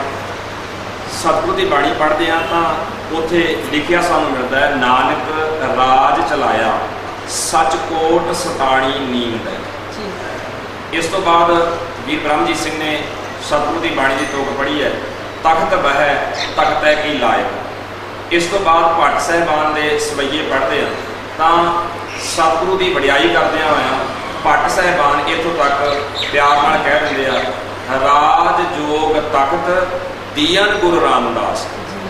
ਗੁਰੂ ਰਾਮਦਾਸ ਜੀ ਨੂੰ ਰਾਜ ਜੋਗ ਤਖਤ ਦਿੱਤਾ, ਰਾਜ ਵਾਲਾ ਵੀ ਤੇ ਜੋਗ ਰੱਬ ਦੇ ਮਿਲਾਪ ਵਾਲਾ ਵੀ। ਸੋ ਜਦੋਂ ਅਸੀਂ ਸਤਿਗੁਰੂ ਦੀ ਬਾਣੀ ਨੂੰ ਪੜ੍ਹਦੇ ਹਾਂ ਤੇ ਉਹਦੇ ਨਾਲ ਨਾਲ ਇਤਿਹਾਸ ਨੂੰ ਵੇਖਦੇ ਹਾਂ ਤੇ ਇਤਿਹਾਸ ਵਿੱਚੋਂ ਵੀ ਆਪਾਂ ਨੂੰ ਇਹ ਨਿਸ਼ਾਨੀਆਂ ਮਿਲਦੀਆਂ ਨੇ। ਗੁਰੂ ਹਰਗੋਬਿੰਦ ਸਾਹਿਬ ਜੀ ਨੂੰ ਮੀਰੀ ਪੀਰੀ ਦਾ ਮਾਲਕ ਆਖਿਆ ਜਾਂਦਾ ਹੈ। ਗੁਰੂ ਹਰਗੋਬਿੰਦ ਸਾਹਿਬ ਜੀ ਨੇ ਮੀਰੀ ਪੀਰੀ ਦੀਆਂ 2 ਤਲਵਾਰਾਂ ਪਹਿਨੀਆਂ, ਸ੍ਰੀ ਅਕਾਲ ਤਖਤ ਸਾਹਿਬ ਦੀ ਸਿਰਜਣਾ ਕੀਤੀ, ਤਖਤ ਬਣਾਇਆ ਔਰ ਦਰਬਾਰ ਸਾਹਿਬ ਦੇ ਸਾਹਮਣੇ ਬਣਾਇਆ। ਫਿਰ ਇਸ ਤੋਂ ਬਾਅਦ ਆਪਾਂ ਅੱਗੇ ਚੱਲ ਕੇ ਦੇਖਦੇ ਹਾਂ ਤਾਂ ਗੁਰੂ ਗੋਬਿੰਦ ਸਿੰਘ ਜੀ ਨੇ ਆਨੰਦਪੁਰ ਸਾਹਿਬ ਦੇ ਉਸ ਨਗਰ ਵਿੱਚ 5 ਕਿਲ੍ਹੇ ਉਸਾਰੇ, ਜਿਨ੍ਹਾਂ ਕਿਲ੍ਹਿਆਂ ਦਾ ਧਰਮ ਨਾਲ ਸੰਬੰਧ ਨਹੀਂ ਸਗੋਂ ਰਾਜਨੀਤੀ ਨਾਲ ਸੰਬੰਧ ਹੈ। ਜੇ ਮਾਲਾ ਹੀ ਫੇਰਨੀ ਹੋਵੇ ਤਾਂ ਕਿਲ੍ਹਿਆਂ ਦੀ ਲੋੜ ਨਹੀਂ ਪੈਂਦੀ। ਜਦੋਂ ਕਿ ਗੁਰੂ ਸਾਹਿਬ ਇਸ ਮਾੜੇ ਪ੍ਰਬੰਧ ਨੂੰ ਚੈਲੰਜ ਕਰ ਰਹੇ ਸੀ ਤਾਂ ਉੱਥੇ ਇਸ ਸਾਰੇ ਪ੍ਰਬੰਧ ਨੂੰ ਸੰਭਾਲਣ ਲਈ ਕਿਲ੍ਹਿਆਂ ਦੀ ਲੋੜ ਪੈਣੀ ਸੀ। ਕਿਲ੍ਹੇ ਸਾਡੇ ਕੋਲ 5 ਇਤਿਹਾਸਿਕ ਤੌਰ ਤੇ ਆਪਾਂ ਉਹਨਾਂ ਦੀ ਵਿਚਾਰ ਕਰਦੇ ਰਹਿੰਦੇ ਹਾਂ ਔਰ ਆਨੰਦਪੁਰ ਸਾਹਿਬ ਜਾ ਕੇ ਕਿਲ੍ਹਾ ਆਨੰਦਗੜ੍ਹ, ਕਿਲ੍ਹਾ ਹੋਲਗੜ੍ਹ ਇਤਿਆਦਿਕ ਆਪਾਂ ਕਿਲ੍ਹਿਆਂ ਦੇ ਵਿੱਚ ਜਾ ਕੇ ਨਮਸਕਾਰ ਵੀ ਕਰਦੇ ਹਾਂ। 5 ਕਿਲ੍ਹੇ ਗੁਰੂ ਸਾਹਿਬ ਦੇ ਰਾਜਨੀਤੀ ਦੀ ਹੀ ਇੱਕ ਪ੍ਰੇਰਨਾ ਦੇ ਰਹੇ ਆ ਕਿ ਗੁਰੂ ਸਾਹਿਬ ਰਾਜਨੀਤੀ ਵੱਲ ਪੈਰ ਰੱਖਦੇ ਸੀ। ਇੱਕ ਪਤਾ ਕਹਾਣੀ ਕੀ ਹੋਈ ਅਸਲ ਵਿੱਚ ਜੀ, ਰੌਲਾ ਇਹ ਪਿਆ ਹੁਣ ਹੈਗੀ ਡੈਮੋਕ੍ਰੇਸੀ। ਡੈਮੋਕ੍ਰੇਸੀ ਦੇ ਵਿੱਚ ਜਿਹੜਾ ਸਫਲ ਰਾਜਨੀਤਿਕ ਬੰਦਾ ਆ ਉਹ ਧਾਰਮਿਕ ਵਿਅਕਤੀ ਦੇ ਕੋਲੋਂ ਆਪਣੀ ਮਰਜ਼ੀ ਦੇ ਫੈਸਲੇ ਕਰਾਉਂਦਾ। ਠੀਕ ਹੈ, ਜਿਹੜਾ ਧਨੀ ਬੰਦਾ ਆ ਉਹ ਧਾਰਮਿਕ ਵਿਅਕਤੀ ਨੂੰ ਸਮਾਜ ਵਿੱਚ ਲਿਆ ਕੇ ਆਪਣੀ ਤਾਰੀਫ ਸੁਣ ਰਿਹਾ ਜੀ। ਆ ਦੋਨੋਂ ਕੰਮ ਹੋ ਰਹੇ। ਜਿਸ ਅਸਲ ਵਿੱਚ ਕੀ ਸੀ ਕਿ ਰਾਜਨੀਤਿਕ ਵਿਅਕਤੀ ਧਰਮ ਨੂੰ ਪੜ੍ਹ ਕੇ ਉਹਦੇ ਅਨੁਸਾਰ ਸਮਾਜ ਦੀ ਸੇਵਾ ਕਰਦਾ ਤੇ ਸੀ ਉਹ ਸਫਲ। ਹੁਣ ਉਹ ਆਪਣੇ ਗਲਤ ਫੈਸਲਿਆਂ ਕੋਲੋਂ ਧਾਰਮਿਕ ਵਿਅਕਤੀ ਨੂੰ ਕਹਿ ਰਿਹਾ ਤੂੰ ਕਹੋ ਮੈਂ ਠੀਕ ਹਾਂ। ਆਹ ਕਹਾਣੀ ਹੋਈ। ਇੱਕ ਸਿਧਾਂਤਕ ਫਾਲਟ ਵਿੱਚ ਬਹੁਤ ਵੱਡਾ ਵਾ ਜਿਹੜਾ ਜੇ ਧਿਆਨ ਨਾਲ ਵੇਖੀਏ ਨਾ ਸਾਨੂੰ ਬੜੇ ਆਰਾਮ ਨਾਲ ਨਜ਼ਰ ਆ ਜਾਂਦਾ। ਉਹ ਇਹ ਹੈ ਜਦੋਂ ਅਸੀਂ ਗੁਰਬਾਣੀ ਦੇ ਆਧਾਰ ਦੇ ਉੱਤੇ ਵਿਆਖਿਆ ਸੁਣਦੇ ਆ ਨਾ, ਅੱਜ ਕੱਲ੍ਹ ਧਰਮ ਦੀ ਵਿਆਖਿਆ ਜੀ ਵੀ ਸਾਨੂੰ ਇਹ ਧਿਆਨ ਰੱਖਣਾ ਚਾਹੀਦਾ ਹੈ ਕਿ ਸਾਡੇ ਜੀਵਨ ਦੇ ਪੱਖ ਨੇ ਰਾਜਨੀਤਿਕ ਪੱਖ, ਆਰਥਿਕ ਪੱਖ, ਸਮਾਜਿਕ ਪੱਖ, ਸੱਭਿਆਚਾਰਕ ਪੱਖ, ਇਹ ਪੱਖ ਨੇ। ਸਤਿਗੁਰੂ ਨਾਨਕ ਸਾਹਿਬ ਨੇ ਇਹਨਾਂ ਸਾਰੇ ਪੱਖਾਂ ਦੇ ਵਿੱਚ ਧਰਮ ਬਿਠਾਇਆ ਵਾ ਵੀ ਇਹ ਸਾਰੇ ਪੱਖ ਧਰਮ ਥੱਲੇ ਹੋਣੇ ਚਾਹੀਦੇ ਨੇ। ਅਸੀਂ ਕੀ ਵਿਚਾਰ ਕਰ ਰਹੇ ਹਾਂ ਜਾਂ ਅਸੀਂ ਕੀ ਪ੍ਰਚਾਰ ਕਰਦੇ ਹਾਂ ਆਮ ਤੌਰ ਤੇ ਵੀ ਧਰਮ ਜੀਵਨ ਦਾ ਇੱਕ ਅੰਗ ਹੈ। ਲੱਥ ਜਿਹਦੇ ਕੋਈ ਫਰਕ ਨਹੀਂ ਪੈਂਦਾ।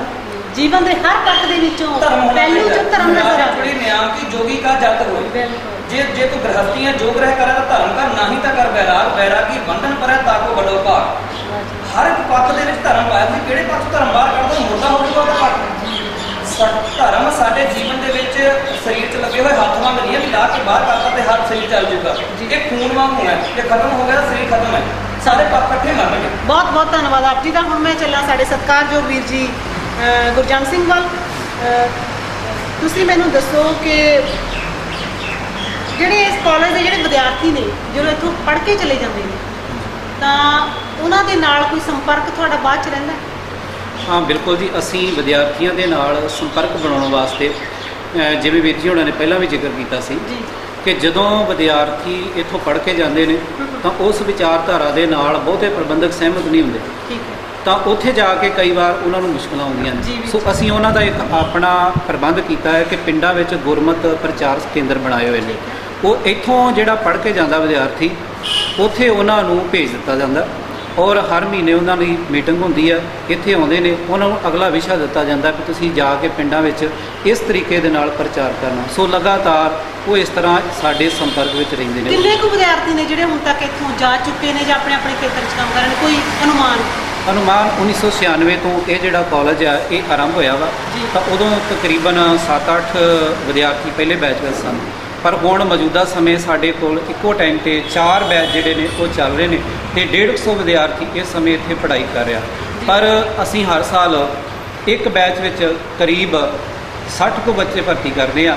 ਪਰ ਕਿਸੇ ਮਜਬੂਰੀ ਕਾਰਨ ਜਾਂ ਸਿਹਤ ਪੱਖੋਂ ਤਾਂ ਕਈ ਬੱਚੇ ਪੜ੍ਹਾਈ ਦੇ ਵਿੱਚ ਕਮਜ਼ੋਰ ਰਹਿਣ ਕਾਰਨ ਕੁਝ ਵਾਪਸ ਚਲੇ ਜਾਂਦੇ ਨੇ ਤੇ ਸਾਡਾ ਜਿਹੜਾ ਪਾਸ ਦਾ ਰਿਜ਼ਲਟ ਹੈ ਉਹ 50% ਰਹਿ ਜਾਂਦਾ ਵਾ। ਤੇ ਸਾਡੇ ਕੋਲ ਲਗਭਗ ਅੱਧੇ ਕੁ ਜਿਹੜੇ ਬੱਚੇ ਨੇ ਉਹ ਤਿਆਰ ਹੋ ਜਾਂਦੇ ਨੇ ਤੇ ਉਹਨਾਂ ਨੂੰ ਫਿਰ ਗੁਰਮ ਪ੍ਰਚਾਰ ਕੇਂਦਰ ਨੇ ਜਿਹੜੇ ਉੱਥੇ ਭੇਜ ਦਿੱਤਾ ਜਾਂਦਾ। ਜਿਵੇਂ ਹੁਣ ਵੀ ਇਹ ਨਵਾਂ ਬੈਚ ਥੋੜ੍ਹੇ ਦਿਨ ਪਹਿਲਾਂ ਹੀ ਨਿਕਲਿਆ, ਉਹਨਾਂ ਸਾਰਿਆਂ ਬੱਚਿਆਂ ਨੂੰ ਅਸੀਂ ਪਿੰਡਾਂ ਦੇ ਵਿੱਚ ਪ੍ਰਚਾਰ ਦੇ ਖੇਤਰ ਵਿੱਚ ਭੇਜ ਦਿੱਤਾ ਗਿਆ। ਉਹਨਾਂ ਦੀ ਤਨਖਾਹ ਦਾ ਪ੍ਰਬੰਧ ਕਾਲਜ ਵੱਲੋਂ ਅਤੇ ਵਿਦੇਸ਼ਾਂ ਵਿੱਚੋਂ ਬੈਠੇ ਹੋਏ ਜਿਹੜੇ ਵੀਰ ਨੇ ਉਹ ਕਰਦੇ ਨੇ। ਉਹ ਪਿੰਡਾਂ ਵਿੱਚ ਜਾ ਕੇ ਤੇ ਪ੍ਰਚਾਰ ਕਰਦੇ ਨੇ। ਜਿਵੇਂ ਵੀਰ ਜੀ ਪਹਿਲਾਂ ਜ਼ਿਕਰ ਕਰਦੇ ਸਨ ਕਿ ਰਾਜਨੀਤੀ ਦਾ, ਸਾਡੇ ਉਹਨਾਂ ਪ੍ਰਚਾਰਕਾਂ ਨੂੰ ਇਹ ਵੀ ਬਹੁਤ ਵੱਡੀ ਮੁਸ਼ਕਲ ਆਉਂਦੀ ਹੈ ਕਿਉਂਕਿ ਪਿੰਡ ਵਿੱਚ ਪ੍ਰਚਾਰ ਕਰਨਾ। ਪਰ ਜਿਹਦੇ ਕੋਲ ਉਹ ਰਹਿੰਦੇ ਨੇ ਜੇ ਉਹ ਨੀਲੀ ਪੱਗ ਬੰਨ੍ਹਦਾ ਹੈ ਤੇ ਚਿੱਟੀ ਪੱਗ ਵਾਲਾ ਤੰਗ ਹੋ ਜਾਂਦਾ ਹੈ ਕਿ ਸ਼ਾਇਦ ਉਹਨਾਂ ਦੇ ਬੰਦੇ ਆ। ਜੇ ਉਹ ਚਿੱਟੀ ਪੱਗ ਵਾਲਾ ਉਹਨਾਂ ਨੂੰ ਸਹਿਯੋਗ ਦਿੰਦਾ ਹੈ ਤੇ ਉਹ ਕਹਿੰਦੇ ਨਹੀਂ ਇਹ ਦੂਸਰੇ ਬੰਦੇ ਨੇ। ਪਾਰਟੀ ਨੂੰ ਬੁਲਾਉਂਦੇ। ਹਾਂਜੀ ਬਿਲਕੁਲ। ਇਸ ਤਰ੍ਹਾਂ ਉੱਥੇ ਬਹੁਤ ਵੱਡੇ ਧੜੇ ਬਣੇ ਹੋਏ ਨੇ। ਉਹ ਇਹ ਨਹੀਂ ਸੋਚ ਰਹੇ ਕਿ ਸਾਡੇ ਬੱਚਿਆਂ ਨੂੰ ਪੜ੍ਹਾਉਣ ਆਏ ਨੇ, ਸਾਡੇ ਬੱਚਿਆਂ ਨੂੰ ਸਮਝਾਉਣ ਆਏ ਨੇ, ਸਾਡਾ ਜਿਹੜਾ ਭਵਿੱਖ ਹੈ, ਸਾਡੀ ਪਨੀਰੀ ਹੈ, ਇਹ ਉਹਨੂੰ ਬਚਾਉਣ ਆਏ ਨੇ। ਭਰਾ ਦੇ ਨਾਲ ਨਹੀਂ ਬਣ ਰਹੀ। ਇਹ ਰਾਜਨੀਤੀ ਦੀ ਬਹੁਤ ਗੰਦਲੀ ਜਿਹੜੀ ਖੇਡ ਬਣ ਚੁੱਕੀ ਹੈ। ਪਰ ਜਿਹੜਾ ਸਾਡਾ ਸੰਪਰਕ ਹੈ ਵਿਦਿਆਰਥੀਆਂ ਦੇ ਨਾਲ ਜਿਹੜੇ ਪੜ੍ਹ ਚੁੱਕੇ ਨੇ ਬਹੁਤ ਵਧੀਆ ਹੈ ਔਰ ਲਗਾਤਾਰ ਬਣਿਆ ਰਹਿੰਦਾ। ਇੱਕ ਮੈਂ ਤੁਹਾਨੂੰ ਹੋਰ ਪੁੱਛੂੰਗੀ ਕਿ ਵੀ ਤੁਸੀਂ ਸਾਰੇ ਹੀ, ਵੈਸੇ ਮੈਂ ਗੱਲ ਕਰਾਂਗੀ ਪਰ ਕਿਉਂਕਿ ਮੈਂ ਹਰ ਇੱਕ ਟੌਪਿਕ ਦੇ ਸਾਰੇ ਵੀਰਾਂ ਨਾਲ ਗੱਲ ਕਰ ਚੁੱਕੀ ਹਾਂ ਤੇ ਤੁਹਾਡੇ ਨਾਲ ਮੈਂ ਇਸ ਟੌਪਿਕ ਤੇ ਮੈਂ ਤੁਹਾਨੂੰ ਪੁੱਛਣਾ ਚਾਹਾਂਗੀ ਤੇ ਸਾਰੇ ਸਾਡੇ ਜਿਹੜੇ ਸਿੱਖ ਚੈਨਲ ਦੇਖ ਰਹੇ ਨੇ ਉਹ ਵੀਰ ਭੈਣਾਂ ਬਜ਼ੁਰਗ, ਕਿਉਂਕਿ ਪੜ੍ਹਨ ਦੀ ਸਾਡੀ ਕੌਮ ਦੇ ਵਿੱਚ ਕਾਫੀ ਕਮੀ ਹੈ। ਅਸੀਂ ਪੜ੍ਹਨ ਵਾਲੇ ਨਾਲ ਧਿਆਨ ਨਹੀਂ ਦਿੰਦੇ। ਲਿਟਰੇਚਰ ਨੂੰ ਅਸੀਂ ਬਿਲਕੁਲ ਆਪਣੇ ਪਿੱਛੇ ਰੱਖਿਆ ਹੋਇਆ ਤੇ ਤੁਸੀਂ ਵਿਦਿਆਰਥੀਆਂ ਦੇ ਜਾਂ ਆਪਣੇ ਮਾਨਸਿਕ ਵਿਕਾਸ ਲਈ ਹੋਰ ਕਿਹੜੇ ਵਿਦਵਾਨਾਂ ਨੂੰ ਪੜ੍ਹਦੇ ਹੋ? ਕੋਈ ਵਰਲਡ ਲੈਵਲ ਦੇ ਜਾਂ ਗੁਰਮਤ ਦੇ ਨਾਲ ਸੰਬੰਧਿਤ ਗੁਰਬਾਣੀ ਇਤਿਹਾਸ ਤੋਂ ਇਲਾਵਾ ਹੋਰ ਅੱਗੇ ਕੀ ਤੁਸੀਂ ਸੁਜੈਸਟ ਕਰੋਗੇ ਕਿ ਆਹ ਕਿਤਾਬਾਂ ਜ਼ਰੂਰ ਪੜ੍ਹੋ, ਇਹਨਾਂ ਵਿਦਵਾਨਾਂ ਨੂੰ ਪੜ੍ਹੋ ਜਿਹਦੇ ਨਾਲ ਸਾਡੇ ਦਿਮਾਗ ਦੇ ਜਿਹੜੇ ਬੰਦ ਜੰਗਾਲ ਖਾ ਚੁੱਕੇ ਤਾਲੇ ਨੇ ਉਹ ਖੁੱਲ੍ਹ ਸਕਣ?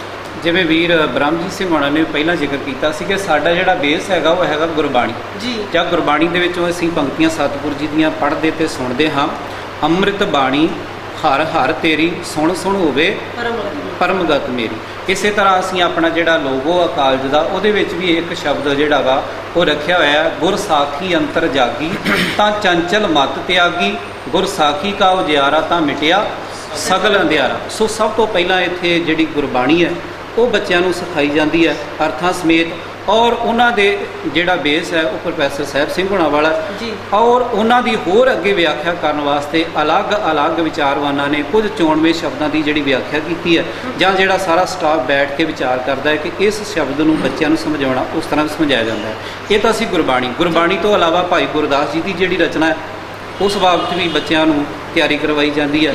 ਇਸੇ ਤਰ੍ਹਾਂ ਜਿਹੜੇ ਬੱਚੇ ਆਪ ਜੇ ਪਰਖ ਕਰਨੀ ਨਹੀਂ ਜਾਣਦੇ ਉਹਨਾਂ ਨੂੰ ਪੜ੍ਹਾਉਣ ਵਾਸਤੇ ਜਿੰਨਾ ਸਾਰਾ ਸਟਾਫ ਹੈ, ਜਿਹੜੇ ਪੜ੍ਹਾਉਂਦੇ ਨੇ ਅਧਿਆਪਕ, ਉਹ ਅਲੱਗ-ਅਲੱਗ ਲੇਖਕਾਂ ਨੂੰ ਪੜ੍ਹਦੇ ਨੇ, ਵਿਦਵਾਨਾਂ ਨੂੰ ਪੜ੍ਹਦੇ ਨੇ, ਭਾਵੇਂ ਉਹ ਭਾਈ ਕਾਨ ਸਿੰਘ ਜੀ ਨਾਭਾ ਹੋਣ ਜਾਂ ਡਾਕਟਰ ਸੰਗਤ ਸਿੰਘ ਜੀ ਹੋਣ, ਭਾਈ ਵੀਰ ਸਿੰਘ ਜੀ ਹੋਣ, ਡਾਕਟਰ ਗੰਡਾ ਸਿੰਘ ਜੀ ਹੋਣ। ਇਹ ਅਨੇਕਾਂ ਵਿਦਵਾਨ ਨੇ ਜਿਨ੍ਹਾਂ ਦੀਆਂ ਪੁਸਤਕਾਂ ਪੜ੍ਹੀਆਂ ਜਾਂਦੀਆਂ ਨੇ। ਔਰ ਬੱਚਿਆਂ ਦੀ ਔਰ ਅਧਿਆਪਕਾਂ ਦੀ ਹੋਰ ਤਿਆਰੀ ਵਾਸਤੇ ਸਾਡੇ ਕੋਲ ਬਹੁਤ ਵੱਡੀ ਲਾਇਬ੍ਰੇਰੀ ਹੈ, ਔਰ ਉਹਦੇ ਵਿੱਚ ਬਹੁਤ ਸਾਰੇ ਲੇਖਕ ਨੇ, ਉਹਨਾਂ ਦੀਆਂ ਕਿਤਾਬਾਂ ਮੌਜੂਦ ਨੇ। ਜਿਵੇਂ ਗਿਆਨੀ ਜੀ ਹੋਣਾ ਨੇ ਬਹੁਤ ਸੋਹਣੇ ਸ਼ਬਦਾਂ ਦੀ ਭਾਵ ਅਰਥ ਕਰਕੇ ਨਵੇਕਲੇ ਤਰੀਕੇ ਦੇ ਨਾਲ ਅਰਥ ਕੀਤੇ ਨੇ, ਉਹ ਕਿਤਾਬਾਂ ਇੱਥੇ ਮੌਜੂਦ ਨੇ। ਔਰ ਸਤਿਕਾਰ ਪ੍ਰੋਫੈਸਰ ਇੰਦਰ ਸਿੰਘ ਜੀ ਘੱਗਾ, ਉਹਨਾਂ ਦੀਆਂ ਇੱਥੇ ਕਿਤਾਬਾਂ ਮੌਜੂਦ ਨੇ। ਡਾਕਟਰ ਹਰਜਿੰਦਰ ਸਿੰਘ ਜੀ ਦਲਗੀਰ, ਕਿਹਦਾ ਨਾਮ ਲਈਏ, ਬਹੁਤ ਸਾਰੀਆਂ ਸਾਡੇ ਕੋਲ ਕਿਤਾਬਾਂ ਨੇ। ਉਹਨਾਂ ਸਾਰੀਆਂ ਕਿਤਾਬਾਂ ਨੂੰ ਇੱਥੇ ਵਿਦਿਆਰਥੀ ਪੜ੍ਹਦੇ ਨੇ, ਔਰ ਪੜ੍ਹਾਉਣ ਵਾਲੇ ਜਿਹੜੇ ਵੀਰ ਨੇ ਉਹ ਸਾਰੇ ਉਸ ਤੋਂ ਸਟੱਡੀ ਕਰਦੇ ਨੇ। ਇੱਕ ਚੈਨਲ ਰਾਹੀਂ ਸੰਗਤ ਨੂੰ ਬੇਨਤੀ ਜ਼ਰੂਰ ਕਰਨੀ ਚਾਹੁੰਦਾ ਬਿਲਕੁਲ ਭਈ ਗੁਰਮੁਖ ਮਹਾਂਪੰਡ ਜਿਹੜੇ ਹਨ ਦੋ ਭਾਗ, ਇਹ ਜ਼ਰੂਰ ਆਪੋ ਆਪਣੇ ਘਰ ਵਿੱਚ ਰੱਖਣ ਤੇ ਜੇ ਪੜ੍ਹਨ ਦਾ ਯਤਨ ਕਰਨਗੇ ਤਾਂ ਮੇਰਾ ਖਿਆਲ ਹੈ ਸਾਡੇ 90% ਮੁਕਾਬਲੇ ਖਤਮ ਹੋ ਗਏ। ਭਾਵੇਂ ਕਿ ਬੱਚਿਆਂ ਦੇ ਮਾਨਸਿਕ ਪੱਧਰ ਨੂੰ ਉੱਚਾ ਚੁੱਕਣ ਵਾਸਤੇ ਜੀ ਜਿੱਥੇ ਗੁਰਬਾਣੀ ਦੀ ਸੰਥਿਆ, ਉਸ ਤੋਂ ਇਲਾਵਾ ਸਿੱਖ ਇਤਿਹਾਸ ਹੈ, ਗੁਰ ਇਤਿਹਾਸ ਆ, ਔਰ ਸਿੱਖ ਫਿਲਾਸਫੀ ਹੈ, ਇਹ ਅਲੱਗ-ਅਲੱਗ ਜਿਹੜੇ ਵਿਸ਼ੇ ਨੇ ਜਾਂ ਪੁਰਾਤਨ ਗ੍ਰੰਥ ਨੇ, ਉਹ ਸਾਰੇ ਹੀ ਬੱਚਿਆਂ ਨੂੰ ਇੱਥੇ ਉਹ ਪੜ੍ਹਾਏ ਜਾਂਦੇ ਨੇ ਤਾਂ ਕਿ ਉਹ ਵੱਧ ਤੋਂ ਵੱਧ ਲਾਭ ਪ੍ਰਾਪਤ ਕਰ ਸਕਣ। ਇੱਕ ਭੈਣ ਜੀ ਜਿਹੜਾ ਤੁਸੀਂ ਸਵਾਲ ਵੀਰ ਜੀ ਨੂੰ ਕੀਤਾ ਸੀ ਕਿ ਜਿਹੜੇ ਕਾਲਜ ਵਿੱਚ ਵਿਦਿਆਰਥੀ ਪੜ੍ਹ ਕੇ ਜਾਂਦੇ ਪਿੰਡਾਂ ਵਿੱਚ, ਉਹਨਾਂ ਨਾਲ ਬਾਅਦ ਵਿੱਚ ਅਸੀਂ ਕਿੰਨਾ ਕੁ ਸੰਪਰਕ ਰੱਖਦੇ ਹਾਂ। ਤਾਲਮੇਲ ਕਿਵੇਂ? ਇੱਕ ਤੇ ਗੁਰਮੁਖ ਪ੍ਰਚਾਰ ਕੇਂਦਰਾਂ ਬਾਰੇ ਤੁਹਾਨੂੰ ਵੀਰ ਜੀ ਉਹਨਾਂ ਦੱਸ ਦਿੱਤਾ ਕਿ ਪਿੰਡਾਂ ਵਿੱਚ ਖੋਲ੍ਹੇ ਹੋਏ ਨੇ। ਬਾਕੀ ਇਹ ਅਸੀਂ ਸਿੱਖ ਚੈਨਲ ਦੇ ਰਾਹੀਂ ਸਮੁੱਚੇ ਸੰਗਤਾਂ ਨੂੰ ਦੱਸਣਾ ਚਾਹਾਂਗੇ ਕਿ ਕੋਈ ਸਮਾਂ ਹੁੰਦਾ ਸੀ ਕਿ ਪ੍ਰਚਾਰਕ ਕੋਰਸ ਕਰਨ ਤੋਂ ਬਾਅਦ ਘਰਾਂ 'ਚ ਬਹਿ ਜਾਂਦੇ ਸੀ ਤੇ ਇੰਨੀ ਮੰਗ ਨਹੀਂ ਸੀ ਹੁੰਦੀ। ਇਸ ਵਕਤ ਅਸੀਂ ਦੱਸਣਾ ਚਾਹਾਂਗੇ ਕਿ ਪ੍ਰਚਾਰਕ ਨਿਕਲਦੇ ਮਗਰੋਂ ਨੇ ਤੇ ਜਗ੍ਹਾ ਪੂਰੀ ਪਹਿਲਾਂ ਫੁੱਲ ਹੋ ਜਾਂਦੀ ਹੈ। ਇਸ ਵਕਤ ਸਾਡੇ ਕੋਲ 10-10 15-15 ਜਗ੍ਹਾ ਤੋਂ ਵੇਟਿੰਗ ਲਿਸਟ ਚੱਲ ਰਹੀ ਹੈ। ਕਿਤੇ ਪ੍ਰਚਾਰਕ ਕਿਤੇ ਰਾਗੀ। ਇਹ ਖੁਸ਼ੀ ਦੀ ਗੱਲ ਆ। ਕਦੀ ਜਿਨ੍ਹਾਂ ਬਜ਼ੁਰਗਾਂ ਨੇ ਮਿਸ਼ਨ ਦੀ ਲਹਿਰ ਆਰੰਭ ਕੀਤੀ ਸੀ, ਕਈ ਵਾਰੀ ਸਾਡੇ ਮਨ ਸੁਪਨਾ ਆਉਂਦਾ ਕਿ ਜੇ ਅੱਜ ਉਹ ਸਰੀਰਕ ਤੌਰ ਤੇ ਜਿਉਂਦੇ ਹੁੰਦੇ ਤੇ ਉਹਨਾਂ ਨੂੰ ਬਹੁਤ ਕਿੰਨੀ ਖੁਸ਼ੀ ਹੋਣੀ ਸੀ ਕਿ ਜਦੋਂ ਸਭ ਤੋਂ ਵੱਧ ਖੁਸ਼ੀ ਉਸ ਮਾਲੀ ਨੂੰ ਹੁੰਦੀ ਜਿਹੜਾ ਬੂਟੇ ਨੂੰ ਪਾਣੀ ਪਾਉਂਦਾ ਰਹਿੰਦਾ। ਤੇ ਅੱਜ ਉਹ ਬਜ਼ੁਰਗ ਭਾਵੇਂ ਸਾਡੇ ਵਿੱਚ ਨਹੀਂ, ਗਿਆਨੀ ਜਗਜੀਤ ਸਿੰਘ ਸਿੱਧਕੀ, ਕੰਵਰ ਮਹਿੰਦਰ ਪ੍ਰਤਾਪ ਸਿੰਘ, ਗਿਆਨੀ ਮਹਿੰਦਰ ਸਿੰਘ ਜੀ ਜੋਸ਼, ਜਿਨ੍ਹਾਂ ਨੇ ਬਹੁਤ ਜ਼ਿਆਦਾ ਮਿਹਨਤ ਕਰਕੇ ਇਸ ਲਹਿਰ ਨੂੰ ਆਰੰਭ ਕੀਤਾ। ਪਰ ਉਹ ਦੱਸਦੇ ਹੁੰਦੇ ਸੀ ਕਿ ਜਦੋਂ ਅਸੀਂ ਕਿਤੇ ਵਿਚਾਰਾਂ ਬੋਲਣ ਜਾਣਾ ਤੇ ਕਈ ਵਾਰੀ ਸਾਨੂੰ ਆਪਣੇ ਜੋੜੇ ਪਹਿਲਾਂ ਲਾ ਕੇ ਪਰੇ ਰੱਖਣੇ ਪੈਣੇ ਕਿ ਹੋ ਸਕਦਾ ਭੱਜਣਾ ਪਵੇ ਤੇ ਸਾਨੂੰ ਜੋੜੇ ਪਾਉਣ ਦਾ ਮੌਕਾ ਨਾ ਮਿਲੇ। ਪਰ ਅੱਜ ਅਸੀਂ ਇਸ ਚੈਨਲ ਦੇ ਦੱਸਣਾ ਚਾਹੁੰਦੇ ਹਾਂ ਕਿ ਭਾਵੇਂ ਬਹੁਤ ਡੇਰੇਦਾਰ ਸੰਪਰਦਾਵਾਂ ਵਿਰੋਧ ਵੀ ਕਰਦੀਆਂ ਨੇ, ਮਾਰਨ ਕੁੱਟਣ ਤੱਕ ਵੀ ਆਉਂਦੇ ਨੇ, ਪਰ ਸਾਡੇ ਕੋਲ ਮੰਗ ਪੂਰੀ ਨਹੀਂ ਹੋ ਰਹੀ।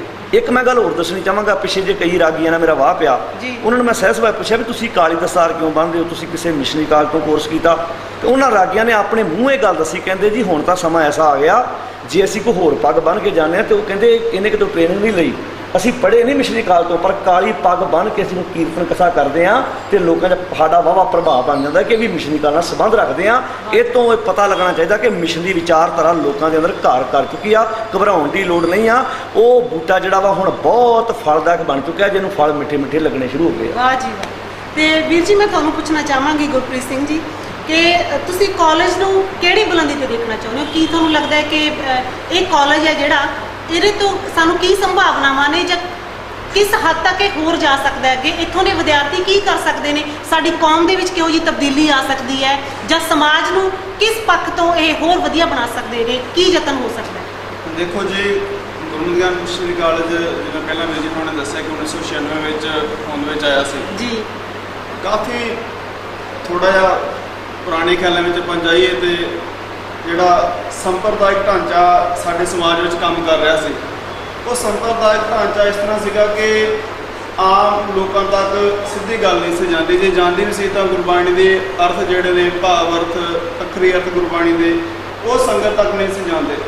ਉਹਦਾ ਕੀ ਹੁੰਦਾ ਸੀ ਕਿ ਆਪਣੀਆਂ ਮਨਘੜਤ ਸਾਖੀਆਂ ਆਮ ਲੋਕਾਂ ਤੱਕ ਜਾਂਦੀਆਂ ਸੀਗੀਆਂ ਜੀ।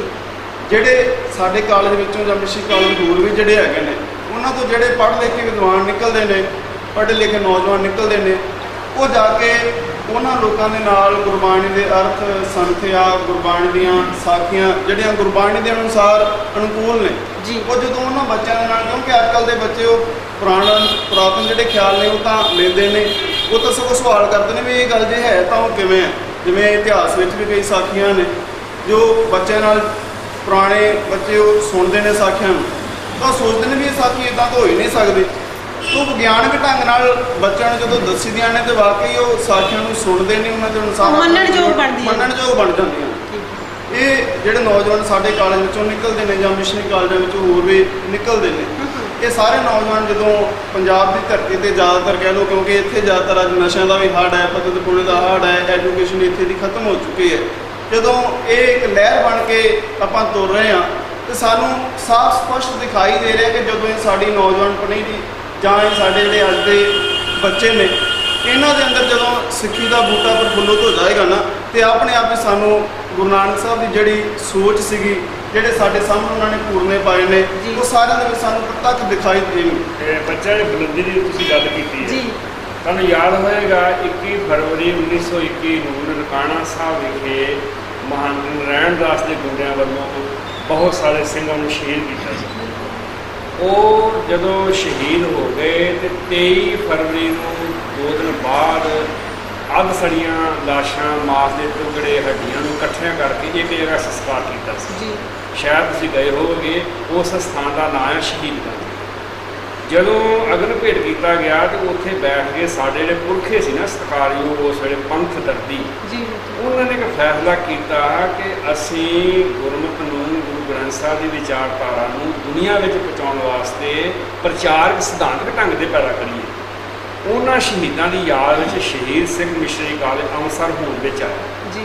ਉਦੋਂ ਬਾਅਦ ਹੌਲੀ ਹੌਲੀ ਜਿਹੜੇ ਕਾਲਜ ਉਹ ਹੋਂਦ ਵਿੱਚ ਆਏ। ਇੱਕ ਸਮਾਂ ਹੁਣ ਇਹੋ ਜਿਹਾ ਆ ਗਿਆ ਕਿ ਅੱਜ ਦੁਨੀਆ ਦੇ ਵਿੱਚ ਮਿਸ਼ਨਰੀ ਕਾਲਜਾਂ ਦੇ ਪੜ੍ਹੇ ਹੋਏ ਵਿਦਿਆਰਥੀਆਂ ਨੂੰ ਪਹਿਲ ਦੇ ਆਧਾਰ ਦੇ ਉੱਤੇ ਕਥਾਵਾਚਕ ਰੱਖਿਆ ਜਾਂਦਾ, ਕਿਉਂਕਿ ਸਿਧਾਂਤ ਦੇ ਨਾਲ, ਵਿਚਾਰ ਦੇ ਨਾਲ, ਦਲੀਲ ਦੇ ਨਾਲ ਗੱਲ ਕਰਦੇ ਆ। ਹੁਣ ਸੰਗਤ ਜਿਹੜੀ ਆ ਨਾ, ਉਹ ਕਰਮਕਾਂਡਾਂ ਵਾਲੀਆਂ ਕਥਾ ਕਹਾਣੀਆਂ ਜਿਹੜੀਆਂ ਨੇ ਉਹ ਸੁਣਨ ਲਈ ਤਿਆਰ ਨਹੀਂ ਹੈ। ਸਾਨੂੰ ਅਸੀਂ ਵੀ ਇਹਦੇ ਵਿੱਚ ਆਸ ਕਰਦੇ ਹਾਂ ਕਿ ਇਹ ਹੋਰ ਵਧਣਾ ਚਾਹੀਦਾ ਵਾ, ਕਿਉਂਕਿ ਜਿਸ ਤਰੀਕੇ ਨਾਲ ਸੰਪਰਦਾਈ ਆਪਣੇ ਚੇਲੇ ਚਾਪਟੇ ਪੈਦਾ ਕਰਦੇ ਨੇ, ਉਹਨਾਂ ਦੀ ਬਹੁਤ ਵੱਡੀ ਗਿਣਤੀ ਹੁੰਦੀ ਹਰ ਸਾਲ, ਪਰ ਜਿਹੜੇ ਮਿਸ਼ਨਰੀ ਕਾਲਜ ਨੇ ਅਜੇ ਉਹਨਾਂ ਦੀ ਗਿਣਤੀ ਬਹੁਤ ਘੱਟ ਹੈ।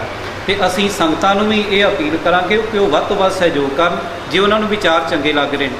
ਕੰਵਰ ਮਹਿੰਦਰ ਪ੍ਰਤਾਪ ਸਿੰਘ ਜੀ, ਗਿਆਨੀ ਮਹਿੰਦਰ ਸਿੰਘ ਜੀ ਜੋਸ਼, ਪ੍ਰਿੰਸੀਪਲ ਹਰਭਜਨ ਸਿੰਘ ਜੀ, ਪ੍ਰਿੰਸੀਪਲ ਸੁਰਜੀਤ ਸਿੰਘ ਜੀ, ਇਹ ਕੁਝ ਵੀਰਾਂ ਨੇ ਜਿਹੜੀ ਇੱਕ ਲਹਿਰ ਆਰੰਭ ਕੀਤੀ ਸੀ, ਜਿਵੇਂ ਵੀਰ ਜੀ ਉਹਨਾਂ ਨੇ ਕਿਹਾ ਕਿ ਅੱਜ ਉਹ ਇਸ ਬੁਲੰਦੀ ਤੇ ਪਹੁੰਚੀ ਹੋਈ ਹੈ ਕਿ ਜਿਹੜੇ ਹੁਣ ਕਾਲਜ 5 ਜਾਂ 10 ਆ, ਅਸੀਂ ਚਾਹੁੰਦੇ ਹਾਂ ਕਿ ਹਰ ਜ਼ਿਲ੍ਹੇ ਦੇ ਵਿੱਚ, ਹਰ ਤਹਿਸੀਲ ਦੇ ਵਿੱਚ ਇਸ ਤਰ੍ਹਾਂ ਦੇ ਕਾਲਜ ਖੁੱਲ੍ਹਣ, ਔਰ ਇੱਕ ਯੂਨੀਵਰਸਿਟੀ ਹੈ ਜਿਹੜੀ ਉਹ ਵੀ ਮਿਸ਼ਨਰੀ ਕਾਲਜਾਂ ਦੀ ਇੱਕ ਬਣਨੀ ਚਾਹੀਦੀ ਹੈ, ਤਾਂ ਕਿ ਜਿਹੜੇ ਮਨਮਤੀਏ ਲੋਕ ਪੈਦਾ ਹੋ ਰਹੇ ਨੇ ਉਹਨਾਂ ਦਾ ਟਾਕਰਾ ਕੀਤਾ ਜਾ ਸਕੇ। ਨਾਲੇ ਭੈਣ ਜੀ, ਇਹਦੇ ਨਾਲ ਮੈਂ ਇੱਕ ਜੋ ਹੈ ਸਿੱਖ ਚੈਨਲ ਦੇ ਰਾਹੀਂ ਸੰਗਤਾਂ ਦੇ ਨਾਲ ਵਿਚਾਰ ਜ਼ਰੂਰ ਸਾਂਝੇ ਕਰਨੇ ਚਾਹੁੰਦਾ ਕਿ ਤੁਸੀਂ ਸਵਾਲ ਪਹਿਲਾਂ ਜਿਹੜਾ ਆਰੰਭ 'ਚ ਕੀਤਾ ਸੀ ਕਿ ਤੁਸੀਂ ਇਸ ਕਾਲਜ ਨੂੰ ਕਿਸ ਬੁਲੰਦੀ ਤੇ ਵੇਖਣਾ ਚਾਹੁੰਦੇ ਹੋ, ਤੇ ਮੈਨੂੰ ਅੱਜ ਕੰਵਰ ਸਾਹਿਬ ਦੀ ਉਹ ਗੱਲ ਚੇਤੇ ਆ ਰਹੀ। ਅਸੀਂ ਸਾਰੇ ਬੈਠੇ, ਵੀਰ ਸੁਖਿੰਦਰ ਸਿੰਘ ਤੇ ਵੀਰ ਗੁਰਜੰਟ ਸਿੰਘ, ਤੇ ਅਸੀਂ ਸਹਿਜ ਭਾਈ ਪੁੱਛਿਆ ਜੀ ਆਪਣਾ ਮਤਲਬ ਟੀਚਾ ਕੀ ਆ। ਸਹਿਜ ਭਾਈ ਕਹਿੰਦੇ ਜੀ ਟੀਚਾ ਬਹੁਤ ਲੰਬਾ ਆਪਣਾ। ਅਸੀਂ ਪੁੱਛਿਆ ਉਹ ਕੀ, ਕਹਿੰਦੇ ਵੀ ਗੁਰਮਤਿ ਦੀ ਵਿਆਖਿਆ ਕਰਨ ਵਾਲਾ ਇੱਥੋਂ ਦਾ MP ਹੋਵੇ, ਗੁਰਮਤਿ ਦੀ ਵਿਆਖਿਆ ਕਰਨ ਵਾਲਾ ਇੱਥੋਂ ਦਾ MLA ਹੋਵੇ, ਗੁਰਮਤਿ ਦੀ ਵਿਆਖਿਆ ਕਰਨ ਵਾਲਾ ਇੱਥੋਂ ਦਾ ਮੁੱਖ ਮੰਤਰੀ ਹੋਵੇ। ਸੁਪਨਾ ਇਹ ਆ ਕਿ ਜਦੋਂ ਇੱਕ ਪ੍ਰਚਾਰਕ ਹੋਵੇ ਤੇ ਮੁੱਖ ਮੰਤਰੀ ਹੋਵੇ, ਤੇ ਪ੍ਰਚਾਰਕ ਹੋਵੇ ਤੇ MLA ਹੋਵੇ, ਤਾਂ ਕਿ ਗੁਰਬਾਣੀ ਦੀ ਗੱਲ ਕਰੇ। ਇੱਥੇ ਆ ਜੂਗੀ ਰਾਜਨੀਤੀ ਤੇ ਧਰਮ ਦਾ ਸਾਂਝਾ ਹੋ ਗਿਆ ਕਿ ਹੈਗਾ ਉਹ ਮੁੱਖ ਮੰਤਰੀ ਆ, ਪਰ ਉਹ ਸੰਗਤਾਂ ਨੂੰ ਦੱਸ ਰਿਹਾ ਬਾਣੀ ਆਹ ਕਹਿ ਰਹੀ ਭਾਈ, ਹੈਗਾ MP ਆ ਪਰ ਗੁਰਬਾਣੀ ਆਹ ਕਹਿ ਰਹੀ ਆ ਭਾਈ। ਗੁਰਬਾਣੀ ਉਹ ਬਣੇਗਾ ਬੇਗਮਪੁਰਾ, ਉਹਦੀ ਡਿਊਟੀ ਵਿੱਚੋਂ ਵੀ ਗੁਰਬਾਣੀ ਦੀ ਵਿਚਾਰਧਾਰਾ ਜਿਹੜੀ ਤੁਸੀਂ ਕਹੇਗੀ, ਉਹ ਫਿਰ ਬੇਗਮਪੁਰਾ ਸ਼ਹਿਰ ਕੋ ਨਾਉ ਦੂਖ ਅੰਦੋ ਨਹੀਂ ਤੇ ਥਾਂ ਵਾਲੀ ਗੱਲ ਚੱਲੇਗੀ। ਉਹ ਆ ਕਹਿ ਰਵਿਦਾਸ ਖਲਾਸ ਚ ਮਾਰਾ ਜੋ ਹਮ ਸ਼ਹਿਰੀ ਸੋ ਮੀਤ ਹਮਾਰਾ। ਉਹ ਫਿਰ ਸ਼ਰਾਬਾਂ ਪਿਆ ਕੇ ਧੱਕੇ ਕਰਕੇ ਲੋਕਾਂ ਨੂੰ ਮਾਰ ਕੁੱਟ ਕੇ MP MLA ਜਾਂ ਮੁੱਖ ਮੰਤਰੀ ਨਹੀਂ ਬਣੇਗਾ। ਉਹ ਗੁਰਬਾਣੀ ਦੀ ਵਿਚਾਰ ਨੂੰ ਲੈ ਕੇ ਅੱਗੇ ਆਏਗਾ। ਸੁਪਨਾ ਤੇ ਬਹੁਤ ਲੰਬਾ ਵਾ, ਗੁਰੂ ਕਿਰਪਾ ਕਰੇ ਸੰਗਤਾਂ ਦੇ ਸਹਿਯੋਗ ਨਾਲ ਜਿਹੜਾ ਵਾ ਪੂਰਾ ਹੋਣ ਵਾਲੇ ਬੰਨੇ ਤੁਰ ਰਿਹਾ ਵਾ। ਰੁਕਾਵਟਾਂ ਜਿਹੜੀਆਂ ਸੱਚ ਦੇ ਵਿੱਚ ਆਉਂਦੀਆਂ ਜ਼ਰੂਰ ਵਾ, ਤੇ ਮੈਂ ਤੇ ਇਹ ਵੀ ਬੇਨਤੀ ਕਰਦਾ ਹੁੰਦਾ ਕਿ ਜਿਹੜੇ ਪਾਣੀ ਦੇ ਸਾਹਮਣੇ ਰੁਕਾਵਟ ਆਵੇ ਨਾ ਤੇ ਉਹ ਇੱਕ ਫੁਹਾਰਾ ਜਿਹਾ ਬਣ ਜਾਂਦਾ, ਲੋਕ ਉਸ ਨਜ਼ਾਰੇ ਨੂੰ ਵੇਖਣ ਜਾਂਦੇ ਆ।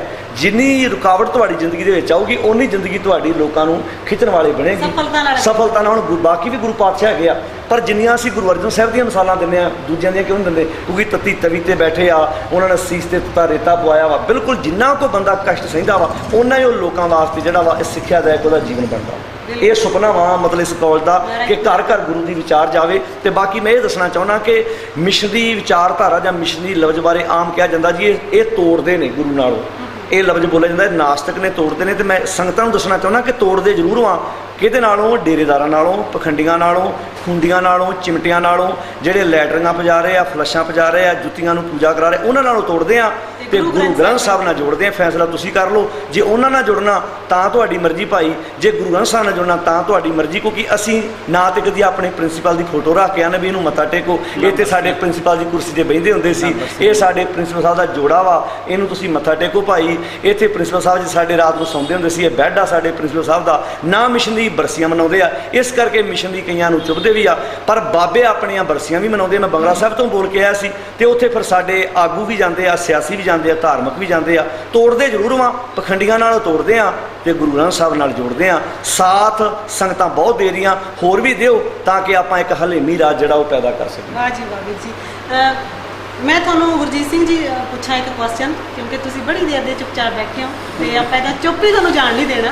ਤੇ ਤੁਹਾਨੂੰ ਪੁੱਛੇ ਕਿ ਤੁਸੀਂ ਜਿਹੜੇ ਕੈਂਪ ਵਗੈਰਾ ਲਗਾਉਂਦੇ ਹੋ ਸਟੂਡੈਂਟਸ ਦੇ, ਤੇ ਉਹਦੇ ਲਈ ਤੁਹਾਨੂੰ ਕੋਈ ਡਿਫਿਕਲਟੀਜ਼ ਆਉਂਦੀਆਂ ਨੇ ਬਾਹਰ? ਹਾਂਜੀ, ਜਿਵੇਂ ਪਹਿਲਾਂ ਵੀ ਜ਼ਿਕਰ ਹੋ ਚੁੱਕਿਆ ਵੀ 1996 ਤੋਂ ਲੈ ਕੇ ਗੁਰਮਤਿ ਗਿਆਨ ਮਿਸ਼ਨਰੀ ਕਾਲਜ ਜੀ ਆਰੰਭ ਹੋਈ ਹੈ, ਔਰ ਇੱਥੇ 2 ਸਾਲ ਦਾ ਕੋਰਸ ਵਿਦਿਆਰਥੀਆਂ ਨੂੰ ਲਗਾਤਾਰ ਪੜ੍ਹਾਈ ਕਰਵਾਈ ਜਾਂਦੀ ਹੈ ਗੁਰਮਤਿ ਦੀ। ਠੀਕ ਹੈ। ਔਰ ਉਹਦੇ ਨਾਲ ਜਦੋਂ ਸਮਾਜ ਦੇ ਹਾਲਾਤ ਵੇਖੇ, ਪਿੰਡਾਂ ਦੇ ਹਾਲਾਤ ਵੇਖੇ ਵੀ ਨੌਜਵਾਨ ਨਸ਼ਿਆਂ ਦੇ ਵਿੱਚ ਗਲਤਾਨ ਹੁੰਦਾ ਜਾ ਰਿਹਾ ਹੈ, ਪਤਤਪੁਣੇ ਜਿਹੜੇ ਉਹ ਨੌਜਵਾਨਾਂ 'ਚ ਵੱਧਦਾ ਜਾ ਰਿਹਾ ਹੈ, ਔਰ ਗੁਰੂ ਗ੍ਰੰਥ ਸਾਹਿਬ ਦੀ ਵਿਚਾਰ ਸਮਾਜ ਦੇ ਵਿੱਚ ਉਹ ਘਟਦੀ ਜਾ ਰਹੀ ਹੈ ਜੀ। ਇਹਨਾਂ ਸਾਰੀਆਂ ਹੀ ਗੱਲਾਂ ਨੂੰ ਮੁੱਖ ਰੱਖ ਕੇ ਗੁਰਮਤਿ ਗਿਆਨ ਮਿਸ਼ਨਰੀ ਕਾਲਜ ਨੇ ਗੁਰਮਤਿ ਕੈਂਪ ਲਾਉਣ ਦਾ ਇੱਕ ਪਲੈਨਿੰਗ ਤਿਆਰ ਕੀਤੀ, ਪ੍ਰੋਗਰਾਮ ਬਣਾਇਆ ਵੀ ਪਿੰਡ ਜਾ ਕੇ ਗੁਰਮਤਿ ਕੈਂਪ ਲਾਏ ਜਾਣ, ਜਿਹਦੇ ਵਿੱਚ ਸਾਡੇ ਨੌਜਵਾਨਾਂ ਨੂੰ ਸਮਝਾਇਆ ਜਾਵੇ, ਸਿੱਖਿਆ ਦਿੱਤੀ ਜਾਵੇ, ਔਰ ਉਹਦੇ ਨਾਲ ਜਿਹੜੇ ਬਜ਼ੁਰਗ ਗੁਰਮਤਿ ਤੋਂ ਬਿਲਕੁਲ ਵਾਂਝੇ ਹੋ ਚੁੱਕੇ ਨੇ ਜੀ, ਟੁੱਟ ਚੁੱਕੇ ਨੇ, ਉਹਨਾਂ ਦੇ ਨਾਲ ਵੀ ਗੁਰਮਤਿ ਦੇ ਵਿਸ਼ੇ ਦੇ ਸੰਬੰਧ ਦੇ ਵਿੱਚ ਗੁਰਬਾਣੀ ਦੀਆਂ ਵਿਚਾਰਾਂ ਕੀਤੀਆਂ ਜਾਣ। ਔਰ ਜਿਹੜੀ ਗੱਲ ਤੁਸੀਂ ਕੀਤੀ ਹੈ ਵੀ ਗੁਰਮਤਿ ਕੈਂਪ ਲਾਉਣ ਦੇ ਦੌਰਾਨ ਕਿਹੜੀਆਂ ਤੁਹਾਨੂੰ ਉੱਥੇ ਮੁਸ਼ਕਲਾਂ ਦਾ ਸਾਹਮਣਾ ਕਰਨਾ ਜਿਹੜਾ ਪੈਂਦਾ ਵਾ। ਪਹਿਲਾਂ ਸਾਨੂੰ ਜ਼ਰੂਰ ਜਦੋਂ ਅਸੀਂ ਸ਼ੁਰੂਆਤ ਕੀਤੀ ਮੁਸ਼ਕਲਾਂ ਆਈਆਂ ਵੀ, ਰਿਹਾਇਸ਼ ਦੀ ਵੀ ਮੁਸ਼ਕਲ ਹੋ ਜਾਂਦੀ ਸੀ, ਖਾਣ ਪੀਣ ਦੀ ਜਿਹੜੀ ਉਹ ਵੀ ਮੁਸ਼ਕਲ ਰਹੀ ਹੈ ਕਾਫੀ ਸਮਾਂ। ਨੈੱਟ ਦੇ ਉੱਪਰ ਵੀ 1-2 ਸਾਡੀਆਂ ਫੋਟੋਆਂ ਪਾਈਆਂ ਹੋਈਆਂ ਨੇ ਜਿਹਦੇ ਵਿੱਚ ਵਿਦਿਆਰਥੀ ਜਿਹੜੇ ਨੇ ਉਹ ਬੈਂਚਾਂ ਦੇ ਉੱਪਰ ਹੀ ਆਰਾਮ ਕਰਦੇ ਹੋਏ ਵੇਖੇ ਜਾ ਸਕਦੇ ਨੇ।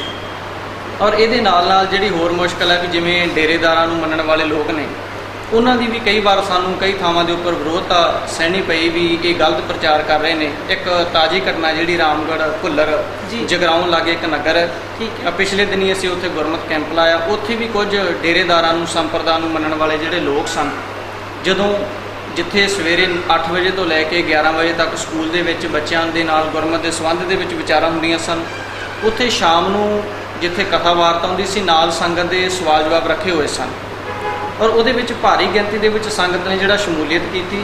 ਪਰ ਉੱਥੇ ਸੰਪਰਦਾਵਾਂ ਨੂੰ ਮੰਨਣ ਵਾਲੇ ਲੋਕਾਂ ਨੇ ਆ ਕੇ ਬਹੁਤ ਹੱਦ ਤੱਕ ਜਿਹੜੀ ਆ ਵਿਰੋਧਤਾ ਕੀਤੀ ਵੀ ਇਹ ਨਾਸਤਕ ਬਣਾਇਆ ਜਾ ਰਿਹਾ ਹੈ, ਇਹ ਬਾਣੀ ਦੇ ਅਰਥ ਜਿਹੜੇ ਉਹ ਗਲਤ ਕਰਕੇ ਲੋਕਾਂ ਨੂੰ ਸੁਣਾ ਰਹੇ ਨੇ, ਇਹ ਮਹਾਂਪੁਰਖਾਂ ਦੀ ਨਿੰਦਿਆ ਕਰ ਰਹੇ ਨੇ। ਅਜਿਹੀਆਂ ਮੁਸ਼ਕਲਾਂ ਜਿਹੜੀਆਂ ਉਹ ਸਾਨੂੰ ਉੱਥੇ ਵੇਖਣ ਦਾ ਮੌਕਾ ਮਿਲਿਆ। ਕਿਵੇਂ ਸੋਲਵ ਕਿਦਾਂ ਕਰਦੇ ਹੋ? ਹਾਂ, ਉਹਦਾ ਹੱਲ ਇਹ ਹੈ ਜੀ ਵੀ ਗੁਰਬਾਣੀ ਦਾ ਪੱਖ ਸਾਹਮਣੇ ਰੱਖਿਆ। ਪਹਿਲੀ ਗੱਲ ਹੈ ਜਿਹੜੇ ਉਹ ਲੋਕ ਸਵਾਲ ਕਰਦੇ ਨੇ ਉਹ ਮੰਨਣ ਨੂੰ ਤਿਆਰ ਨਹੀਂ ਹੁੰਦੇ। ਜਿਵੇਂ ਇੱਕ ਆਮ ਹੀ ਆਪਾਂ ਗੱਲ ਵਰਤਦੇ ਹਾਂ ਵੀ ਮੈਂ ਨਾ ਮਾਨੂੰ ਵਾਲੀ ਗੱਲ ਲੈ ਕੇ ਤੁਰਦੇ ਨੇ ਵੀ ਅਸੀਂ ਇਹਨਾਂ ਦੀ ਗੱਲ ਨਹੀਂ ਸੁਣਨੀ, ਅਸੀਂ ਆਪਣਾ ਜਿਹੜਾ ਜਾਣਬੁੱਝ ਕੇ ਇੱਥੇ ਝਗੜਾ ਖੜਾ ਕਰਨਾ ਉਹ ਪੱਖ ਲੈ ਕੇ ਤੁਰਨਾ।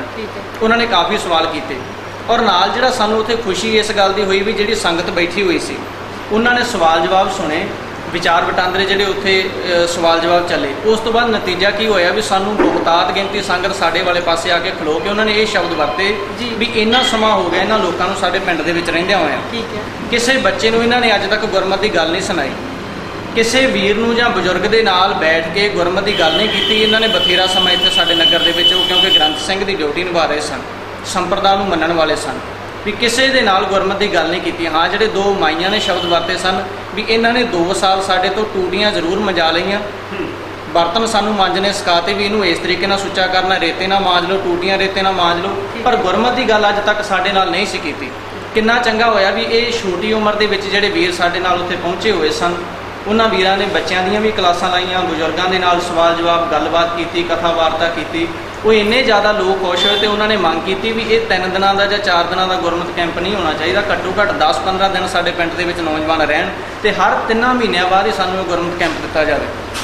ਹਰ ਥਾਂ ਤੋਂ ਸਾਨੂੰ ਜਿਹੜਾ ਵਾ ਲੋਕਾਂ ਦੇ ਗੁਰਮਤਿ ਕੈਂਪਾਂ ਨੂੰ ਬੱਚੇ ਜੀ ਇਸ ਵਿੱਚ ਇਹ ਸਾਡੇ ਜਿਹੜੇ ਕਾਲਜ ਦੇ ਮੁੱਢਲੇ ਸਾਡੇ ਜਿਹੜੇ ਬਜ਼ੁਰਗ ਹੋਏ ਨੇ ਜੀ, ਉਹਨਾਂ ਦੀ ਜਿਵੇਂ ਧੂੰਦਾ ਜੀ ਉਹਨਾਂ ਨੇ ਪ੍ਰੋਫੈਸਰ ਵੀਰਾਂ ਨੇ ਗੱਲ ਕੀਤੀ ਆ, ਹਾਂਜੀ, ਉਹਨਾਂ ਦਾ ਇੱਕ ਸੋਚ ਸੀ ਕਿ ਅਸੀਂ ਪਿੰਡਾਂ ਵਿੱਚੋਂ ਨਸ਼ੇ ਤੇ ਡੇਰਾਵਾਦ ਤੇ ਪਖੰਡ ਕਰਮਕਾਂਡ ਇਹਨਾਂ ਦੀ ਦੂਰੀ ਜਿਹੜੀ ਹੈ ਦੱਸੀ ਆ। ਅਸੀਂ ਦੇਖਿਆ ਕਿ 30 ਅਪ੍ਰੈਲ ਤੋਂ ਲੈ ਕੇ 30 ਜੂਨ ਤੱਕ ਪਿੰਡਾਂ ਦੇ ਬੱਚਿਆਂ ਨੂੰ ਬਹੁਤਾ ਕੰਮ ਨਹੀਂ ਹੁੰਦਾ ਜੀ, 15 ਅਪ੍ਰੈਲ ਤੱਕ ਵਾਢੀ ਹੋ ਜਾਂਦੀ ਆ, 20 ਅਪ੍ਰੈਲ ਤੱਕ ਵਾਢੀ ਛੁੱਟੀਆਂ ਗਰਮੀਆਂ ਦੀਆਂ ਚੱਲਦੀਆਂ। ਮਈ ਤੇ ਜੂਨ ਦੇ ਮਹੀਨੇ 'ਚ ਵਿਦਿਆਰਥੀਆਂ ਕੋਲ ਬਹੁਤਾ ਕੰਮ ਨਹੀਂ ਹੁੰਦਾ, ਐਗਜ਼ਾਮ ਦੇ ਕੇ ਵਿਹਲੇ ਹੁੰਦੇ। ਸਾਡੇ ਕਾਲਜ ਦੀ ਸਮੁੱਚੀ ਟੀਮ ਦੇ ਜਿੰਨੇ ਵਿਦਿਆਰਥੀ ਆ ਉਹਨਾਂ ਨੇ ਟੀਮਾਂ ਬਣਾ ਕੇ ਉਹਨਾਂ ਨੂੰ ਪਿੰਡਾਂ 'ਚ ਭੇਜਿਆ ਜਾਂਦਾ ਅਤੇ ਜਿਹੜੀ 100, 90, 95, 80 ਦੇ ਕਰੀਬ ਜਿਹੜੇ ਆ ਵੀ ਕੈਂਪ ਲੱਗ ਜਾਂਦੇ ਆ। ਇਸ ਸਾਲ ਤੋਂ ਇੱਕ ਨਵਾਂ ਜਿਹੜਾ ਯਤਨ ਕੀਤਾ ਸਾਡੇ ਸਰਕਾਰੀ ਅਧਿਆਪਕ ਸਾਥੀਆਂ ਨੇ ਜੀ, ਉਹ ਹੈ ਸਿੱਖੀ ਲਹਿਰ ਦਾ। ਵੀ ਸਮੁੱਚੇ ਤੌਰ 'ਤੇ ਆਮ ਕਿਹਾ ਜਾਂਦਾ ਜੀ ਪ੍ਰਚਾਰਕ ਮਿਲਦੇ ਨਹੀਂ, ਇਹ ਸੀਨੀਅਰ ਜਿੰਨੇ ਵੀਰ ਹੈਗੇ ਆ ਇਹ ਪਿੰਡਾਂ ਵਿੱਚ ਜਾ ਕੇ 5-6 ਦੀ ਗਿਣਤੀ ਵਿੱਚ ਪਿੰਡ ਵਿੱਚ ਬੈਠ ਕੇ ਬੱਚਿਆਂ ਨਾਲ ਗੱਲਬਾਤ, ਪਰਿਵਾਰਾਂ ਨਾਲ ਗੱਲਬਾਤ, ਸੰਗਤ ਦੇ ਨਾਲ, ਨੌਜਵਾਨਾਂ ਨਾਲ ਗੱਲਬਾਤ ਕਰਕੇ ਸਵਾਲ ਜਵਾਬ ਕਰਕੇ ਉਹ ਨਾਲ ਦੀ ਨਾਲ ਨੈੱਟ 'ਤੇ ਵੀ ਪਾਇਆ। ਇਹ ਨਹੀਂ ਕਿ ਜਿਵੇਂ ਅਸੀਂ ਬੈਠ ਕੇ ਸਟੂਡੀਓ 'ਚ ਬੈਠ ਕੇ ਜਾਂ ਤੁਹਾਡੇ ਨਾਲ ਗੱਲਬਾਤ ਕੀਤੀ ਹੈ ਵੀ ਇਹ ਕੇਵਲ ਸਟੇਜ ਹੀ ਗੱਲ ਕਰ ਰਹੇ, ਸਾਡਾ ਪ੍ਰੈਕਟੀਕਲ ਕੰਮ, ਕਿਉਂਕਿ ਨੈੱਟ ਦੇ ਉੱਤੇ ਨਾਲ ਦੀ ਨਾਲ ਅਸੀਂ ਪਾਇਆ ਹੋਇਆ ਹੈ। ਸਾਨੂੰ ਉਹਦੇ ਵਿੱਚੋਂ ਜਿਹੜੇ ਰਿਜ਼ਲਟ ਨੇ ਉਹ ਬਹੁਤ ਅੱਛੇ ਨਿਕਲੇ। ਪਿੰਡਾਂ ਵਿੱਚੋਂ ਬਹੁਤ ਸਾਰੇ ਬੱਚਿਆਂ ਨੇ ਪ੍ਰਣ ਕੀਤਾ ਕਿ ਦਸਤਾਰ ਸਜਾਵਾਂਗੇ, ਅਸੀਂ ਨਸ਼ਿਆਂ ਵਾਲੇ ਪਾਸੇ ਨਹੀਂ ਜਾਵਾਂਗੇ। ਇੱਦਾਂ ਦੀਆਂ ਜਿਹੜੀਆਂ ਗੱਲਾਂ ਨੇ ਸਾਨੂੰ ਬਹੁਤ ਜ਼ਿਆਦਾ ਪ੍ਰਾਪਤੀ ਹੋਈ। ਬਾਕੀ ਤੁਸੀਂ ਮੁਸ਼ਕਲਾਂ ਦੀ ਗੱਲ ਕੀਤੀ ਹੈ ਜੀ, ਮੁਸ਼ਕਲਾਂ ਹਰ ਕੰਮ ਵਿੱਚ ਹੀ ਆ ਜਾਂਦੀਆਂ ਨੇ। ਤੁਸੀਂ ਕਿਸੇ ਥਾਂ 'ਤੇ ਵੀ ਦੇਖੋ, ਕਿਸੇ ਖੇਤਰ ਵਿੱਚ ਵੀ ਵੇਖੋ, ਮੁਸ਼ਕਲਾਂ ਸਾਹਮਣੇ ਖੜੀਆਂ ਨੇ। ਗੱਲ ਸਿਰਫ ਇੰਨੀ ਹੈ ਕਿ ਜੇ ਸਾਡਾ ਨਿਸ਼ਾਨਾ ਵੱਡਾ ਹੈ, ਅਸੀਂ ਨਿਸ਼ਾਨੇ ਨੂੰ ਸਮਰਪਿਤ ਹੋ ਕੇ ਤੁਰ ਰਹੇ ਹਾਂ, ਤਾਂ ਛੋਟੀਆਂ ਮੋਟੀਆਂ ਮੁਸ਼ਕਲਾਂ ਸਾਡੇ ਰਾਹ ਨਹੀਂ ਰੋਕ ਸਕਦੀਆਂ। ਅਸੀਂ ਆਪਣੀ ਮੰਜ਼ਿਲ ਨੂੰ ਹਾਸਲ ਕਰਨ ਵਾਸਤੇ, ਕਿਉਂਕਿ ਸਾਡਾ ਨਿਸ਼ਾਨਾ ਇਹ ਹੈ ਕਿ ਗੁਰੂ ਨਾਨਕ ਸਾਹਿਬ ਦੀ ਵਿਚਾਰਧਾਰਾ ਨਿਰੋਲ ਗੁਰੂ ਗ੍ਰੰਥ ਸਾਹਿਬ ਦੀ ਬਾਣੀ ਦੇ ਅਨੁਸਾਰ ਜੋ ਹੈ ਉਹ ਘਰ ਘਰ ਵਿੱਚ ਪਹੁੰਚੇ, ਹਰ ਮਾਈ ਭਾਈ, ਹਰ ਬਜ਼ੁਰਗ, ਹਰ ਨੌਜਵਾਨ ਤੱਕ ਇਹ ਗੱਲ ਪਹੁੰਚਣੀ ਚਾਹੀਦੀ ਹੈ। ਇਸ ਲਈ ਛੋਟੀਆਂ ਮੋਟੀਆਂ ਮੁਸ਼ਕਲਾਂ ਜਿਵੇਂ ਉਹ ਰੋਟੀ ਦੀ ਹੈ, ਰਹਿائش ਦੀ ਹੈ, ਥੋੜ੍ਹੀ ਬਹੁਤੀ ਵਿਰੋਧਤਾ ਦੀ ਗੱਲਬਾਤ ਹੈ ਕਿਤੇ ਨਾ ਕਿਤੇ, ਅਤੇ ਇਹ ਮੁਸ਼ਕਲਾਂ ਆਮ ਖਾਸ ਨਹੀਂ ਹੈਗੀਆਂ, ਇਹ ਛੋਟੀਆਂ ਮੋਟੀਆਂ ਗੱਲਾਂ ਹੈ। ਨਿਸ਼ਾਨਾ ਵੱਡਾ ਹੋਵੇ, ਛੋਟੀਆਂ ਮੁਸ਼ਕਲਾਂ ਮਹਿਸੂਸ ਨਹੀਂ ਹੁੰਦੀਆਂ।